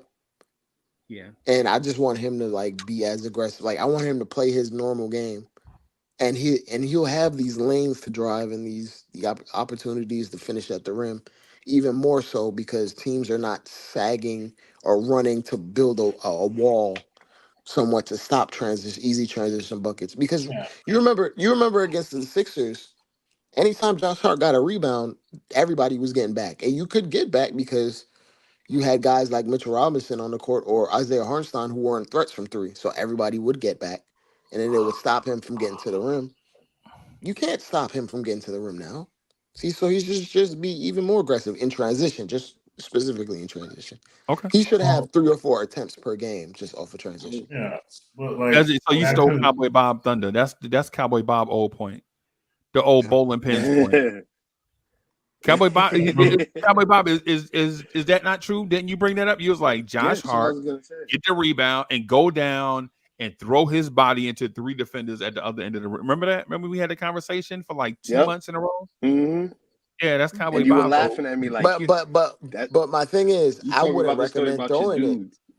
But I wouldn't recommend throwing in the 3 different defenders because you don't have to now. You're not seeing 3 defenders in the paint at all now. That's my point. Like yeah. he No, when could be a bowling Cowboy pin. Bob said it in transition. Yeah, Get the but I'm rebound and then force your way to the rim in transition is what he was saying. Yeah. and I'm Er, saying er, he can force his way to the rim because number one, Cat is the trailer, so his man is preoccupied with picking him up. Number two, on the wing, McCall is a very great shooter. On the other wing, OG is running to a corner, and we know what Brunson can do when he catches the ball behind the arc. So that gives him even more free reign to attack in transition. Okay. It should make it And I easier, is my point. It should be easier than any er, other yeah. iteration of our team, is my point. Earlier, I was trying to chime in on Go ahead. we were talking about Brunson, Yep. how what we have always said. Now that Cat's here, we none of us ever said or we never thought that his game was gonna change. We just said he's gonna do the things he always does, but he's not gonna have to work as hard to do it. Exactly. He's gonna be more efficient now. Now, he's not. He's gonna have a couple of possessions here and there where he's gonna dribble it ISO a little longer than maybe Freezy or some of us aren't. Fans of that. Fans of Dribble. yeah. Dribble. Yeah. Dribble. Everybody standing around like, bro. Yeah. You ain't gotta do that no more. I'm right here. Yeah, right. Like every time he do that, you remember that song? Dude was like, "I'm in love with the cocoa." Remember that? I'm in love with the cocoa. I'm like, bro, come on, bro. Brunson, pass the ball. You can get it back, bro. I promise. He got like the basketball got a no return policy on it or something, bro. You'll get it back. You know what I'm saying? Move the ball, bro. Ball movement, man. It's the one thing the Knicks fans have been saying forever is that they're tired of stagnant basketball. They're tired of the ball, the looking one way and all this stuff. And then now that we have it, bro, we're like, yeah, man, maybe I overspoke, man. Maybe we do need Carmelo Anthony back. Maybe we just need Carmelo and like 8 dudes from China. You know what I'm saying? You trying to get them Timu players? Yeah, we trying to get them Timu and with the Timu jerseys, bro. With the New York spell backwards. Yeah. Bro, we got Cat. We got Cat, man. We have Brunson. One of the things I was one of the things I was speaking to is when Coach said Jalen Brunson can. This is what I was saying, and Coach, sometimes I'm right. Right. You remember when I had the spreadsheet and I put the thing out there about how the Knicks could look. This is what the Knicks offense is going to look like, and we'll be able to score. We're not going to be a defensive minded or a defensive reputation team, right? Even though our defense is going to be elite, but I think the way that we're going to score, we're not going to look like a defensive team because our net rating is going to be outstanding. I think we'll probably give up like 108 a game, probably score about 115 a game. Something I don't know, right? But the thing I was getting at though is when you take that step, when you want to take that step to the next level, a lot of times you're not going to look the same, right? You're not going to look traditional, right? Because look at this Celtics defense, Coach. Does this year that just passed? Does that Boston Celtics defense look like the Kendrick Perkins, Kevin Garnett, James Posey, Rajon Rondo defense? No, they were so physical. They would turn you over. They would do all that stuff. They still play defense. Last year, their defense was probably better than that team with a whole bunch of pretty boys on it. A whole bunch of dudes doing commercials. Right? And I get how the old school basketball purists are going to say that they want to win with old school stuff. But what I'm saying to everybody is the foundational principles change based on the era that you're in, right? Teams are not going to carry 6 centers anymore. You don't have a 12-man roster no more, right? You're not going to, Coach, you remember when teams used to have a 12-man roster with 5 centers on it? Bro, you don't need 5 centers anymore, man. Ain't no Greg Oster's eggs over here, Freezy. Right. You don't have to carry a center, his backup, who will probably be best friends because they practice against each other in practice. Then those two have their own individual backups and then a developmental center. Those days are over, man. Right? Yeah. Right? You don't need that was because of Shaq. Yeah, you don't need that anymore, man. Right? And nowadays, now Dre, you know what the difference between now and then is? Yeah. Back then the rule was put the ball in the basket.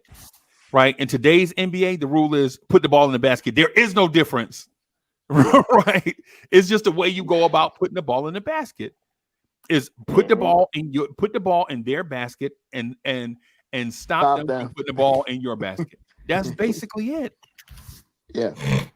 And the way that you put the ball in a basket just dictates how you play defense to stop it. So if you're talking about straight physicality, yeah, the rule of thumb back then was put the ball in a basket, get as many easy attempts. Well, back then the easiest attempt was right at the rim or the most efficient attempt. Right. So then you had to get a bunch of Kendrick Perkins types because you needed the bodies to do it. But now you need guys that can switch out and be like a Swiss knife. Yeah. Because you're defending from 28, 30 feet away from the rim, and then you're turning around and trying to defend at the rim. Then you're trying to be in passing lanes. The game evolves, and like what we do to win now, it's just over year, what we're doing to win now, it just looks so drastic that it's like it may be off-putting for some. Right. But eventually, Yeah, eventually you're gonna get used to it. Once the W's start rolling in, you'll understand. Not people on the panel, but in general. Right. I was just gonna say the amount, not even just I was gonna say the ball movement is still there too. Because if you remember older basketball before the Shaq era and everything, it was all about ball movement and getting the open shot. That's what it is now. But the difference is it's not controlling the ball. Everybody can control the ball and also score. Like, look at Sabonis. I like Sabonis' game. He could do pick and rolls. He could rebound. He could get back in transition. You even got a guy like Singh, a lot of bigs who can do multiple things as opposed to just do one thing, which is attack the rim. And again, like I said earlier, that whole you had 5 centers, that was because of Shaq, Hack-a-Shaq. They needed guys like Shaq so he could get to the free throw line to get him out the game. You no longer have that. And if you even look later on in his years, Shaq wasn't even that good after he left Miami because they were just in front of him. So when you look at how it is with the bigs transition, even the power forward position transition. I think that's why it's the way it is now with the new movement. Everything's about I think you can be. getting it. I think the conversation But is not necessarily about height. I think that the conversation is more about style of play.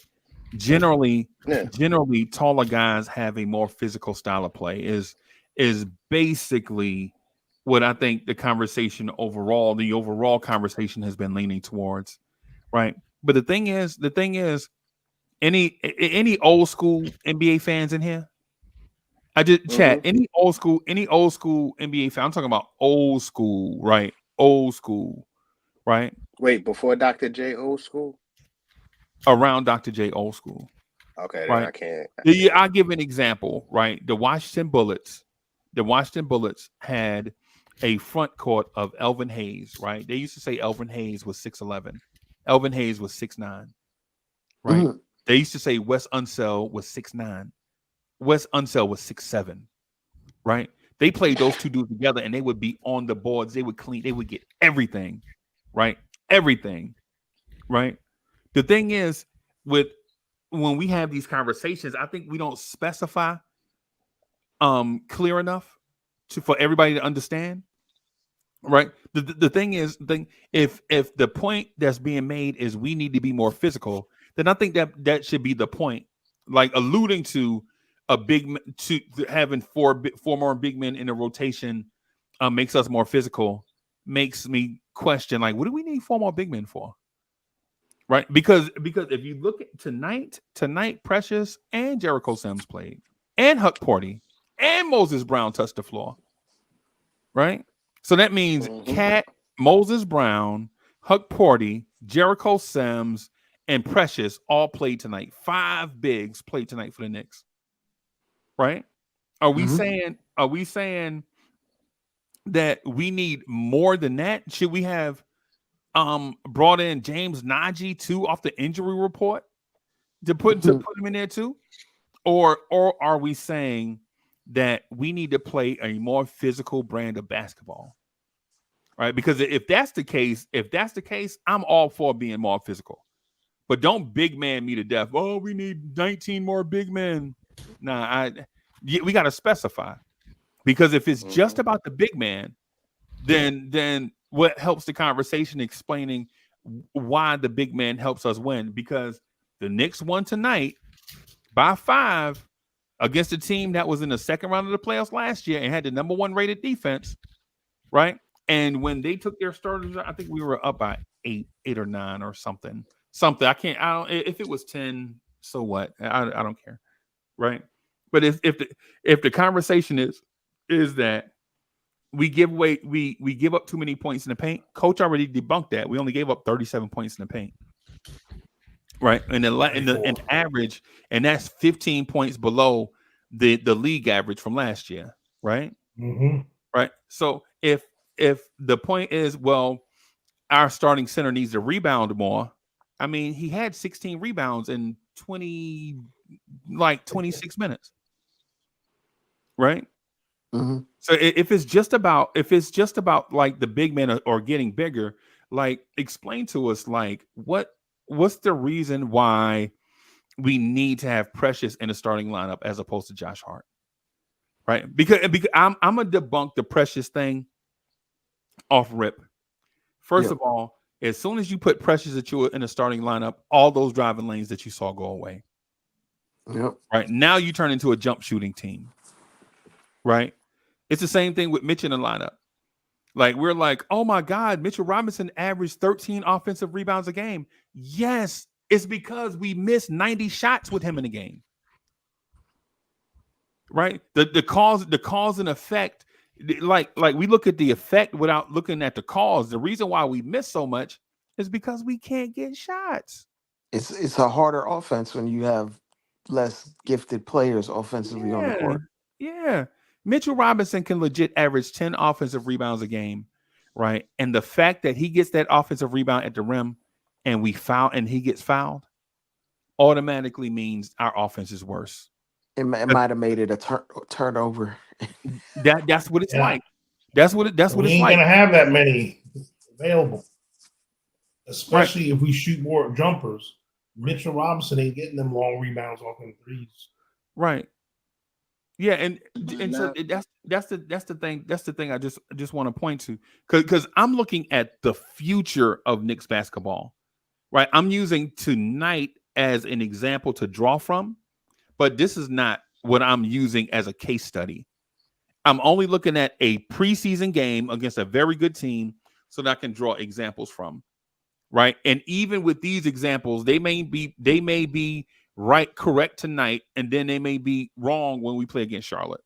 Right. Because it'll be different teams and we have to make the adjustment. Not saying that we're not speaking fundamental basketball, but what we're saying is, for instance, give an example. If Karl-Anthony Towns comes out red hot against Charlotte in our next preseason game, then the thing I said about Karl-Anthony Towns being an ice cold shooter at the beginning of the games may be false. He just needs to get used to a new offensive system, right? But if Karl-Anthony Towns comes out and is ice cold against Charlotte in 4 straight games, then now we're thinking like, you know what? Cat is one of those dudes that needs to start his car before he go to work, right? The car need to warm up a little bit, right? Like that. So, But then that would count. Like, I mean, being aggressive. Like, to be honest with you, that's where you would expect everyone else. Like how OG started off. You know what I'm saying? Like, I'd like to. yeah, but hey, you had a delay, Coach. I'm sorry. Oh, I just wanted to have a rebuttal on that Precious thing. Why I want it in there? Why you want it, Precious? And yeah, what the reasoning was. Okay, I don't care. So here's the thing. When we have Josh Hart in there, he's not doing shooting guard things anyway. Really, Mikal Bridges is doing some of that stuff. It's like, and this is I'm talking about offense. Okay. So Precious isn't a traditional in the paint for either. He's more of a he's a slasher. He's an energy bag, bro. That's it. Yeah, and that which is fine. Yeah. So what happens with Precious is he gives us. I'm sorry, whether people want to believe it or not, he's equal to me as Josh as a rebounder. Might even be a little better. I mean, Josh for his position is a great rebounder, but if both of them are going for a rebound, Precious. What's his position though? Precious? No, you say he was an energy bag. Oh, Josh Hart. He's supposed to be. I don't know. Cowboy Brown, just let him finish, man. So anyways, what I'm getting at is this.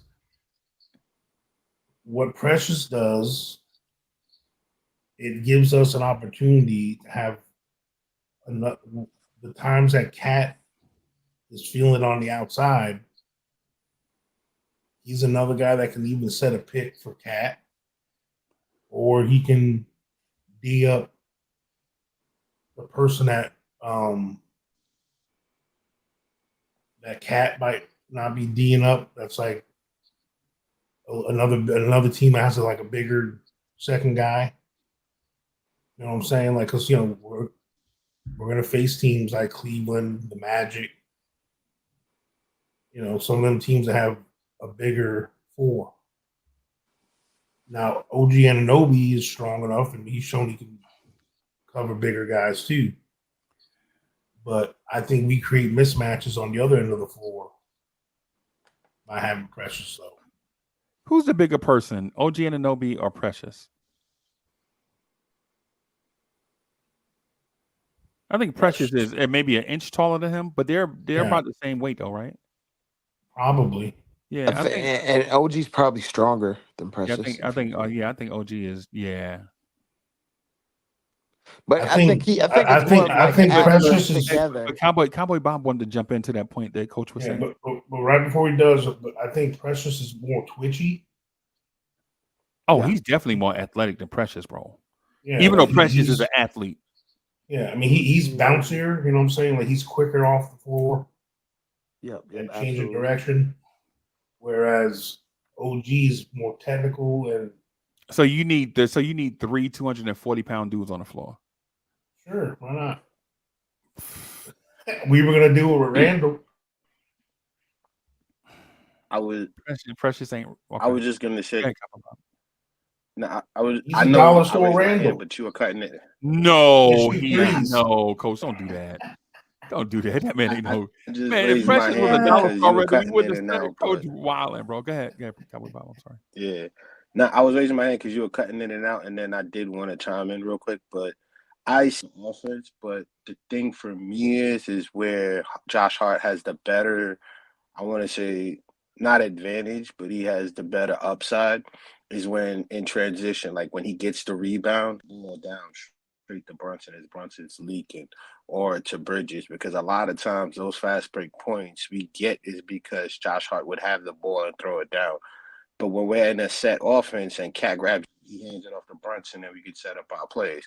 So if you notice, like when Cat hit his first three in Charlotte, Josh Hart grabbed the rebound from the free throw line, kicked it right to Brunson. Brunson's court line, and he was already down court. He changed up the play because there was two defenders. Kicked it out to Cat. Cat hit that long three. Like that's the advantage of Josh Hart, even though he's not scoring. For me, I agree with you that offensively, Precious, yes, when it comes to scoring buckets, he is better. But maybe that's not what we need because if that's the case, then I don't think that it would be as this offensive. Yeah, but when Precious gets a rebound, he kicks it out right away. He passes. It ain't like Precious is just some. He ain't Chump. shot liver, bro. I mean, he ain't some chump. No, I know. I'm You know just. what I'm saying? But no, but well, Maybe it's just me. I think that Yo, it seems we win easier tonight? with Hart than it would be with Precious. Chat, did we win tonight? yeah, no. I want to know why I'm not trying to change things, personally. I'm just thinking about. I don't know if because Josh Hart is figuring out his new role, he seems lost right now, and it's not a Josh Hart seems concern. lost. Yeah, he does. In my eyes, like it just seems like he's Hesitant. yeah, he's like hesitant to pull the trigger.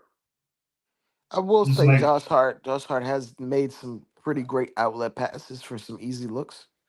Yeah. I'll give him his credit for that and being a connective player and getting some boards. But I think just that one last little piece to his game that we're missing is just assertiveness. Yeah, I think it's the opposite. I think he's doing everything that he normally does except shooting the basketball. I think Josh Hart legit said, "Hey man, y'all go eat. I'll be fine. Don't worry about my offense. Y'all go eat." Right? And I think it's to his detriment that he passed up on 7 or 8 looks. Now, when I say 7 or 8 looks, I don't mean necessarily shooting the ball per se, right? But about 7 or 8 times where he could have been aggressive, and he chose not to be. I mean, he gave the ball up to OG Anunoby for a 3-pointer, and OG legit may have been 8 feet away from him. One defender could have guarded both of them, right? And you generally, as a rule of thumb, if there's an offensive player within 8 feet, you don't pass it to him because your defender can then guard them. You generally want 12 to 15 feet between all your offensive players at all times. Anytime you have two defenders side by side, one man can switch off on either. You don't Yep. want to do that. There was like one awkward, terrible position where Brunson was in the game and he caught the ball at the top of the key, and like 3 guys were in one corner, Yeah. just jumbled up on top of one another. Yeah. This is like one of the things where It looked like mixing JV and basketball. yeah, like it was just mixing and matching. Yeah. That's where like chemistry got lost in the process. But even then, like if you have basketball IQ, it should never happen. Yeah. It should never happen. Especially if everybody is told how to read a defense. If everybody is told how to read the defense they're going to play that night, and you still get those issues, then there's a communication issue somewhere. Absolutely. We won. Hey, we won tonight, man. I'm excited, man. Yeah. Like Yeah, even with all our issues, And I think we have enough talent to just win. I think somewhere in January we're gonna just start steamrolling. I don't think we have That's. any issues, bro. I don't think we have issues. I think our floor is extremely high. I just think our ceiling can get higher with chemistry. That what is. was I gonna say? I was just gonna say everything worked because when one side of the court wasn't working, they still found a way to get through the issues. The last 3 games, that's what I've noticed. The first game wasn't on point. The second team came in and stepped up, played a whole half, had the defense, was ready. Then the following game they did it again, but they kind of struggled. It was just like a balance sheet. Everybody, some people missed shots, but the defense was still there. They didn't even get that big of a lead. I think their biggest lead was 10 points, and then we ended up winning by 8. So we weren't down by too much, and we were able to come back and fight in every single game with issues. And this just started. So Okay. I don't think we have any serious problems. I don't see it like this because All right. things Hey, start clicking. Go ahead. yeah. So I'm a wrap right here so I can get up and do the Knicks morning drive. Right. Oh So yeah, everybody, I forgot about that. Knicks morning drive, 7:45. Have your coffee piping hot. Go New York, Right. go New Yeah. York, So go. I'll probably jump in, man. Do like an hour and 15 minutes, maybe 75 minutes strong of Knicks morning drive. And if you can be there, everybody be there, hitting that like button, subscribing, helping out. I'm gonna try not to sound so solemn after a win. I'm excited. I hope you guys are excited also. I'm gonna try to get Ron his video tomorrow, probably tomorrow morning. I've been promising Ron a video for like 30,000 years, so I'm gonna try to do that in the morning when everything is fresh. Again, thank you everybody for coming through, rocking with us, man. We're gonna holler at y'all later. Peace, y'all. Peace. Peace.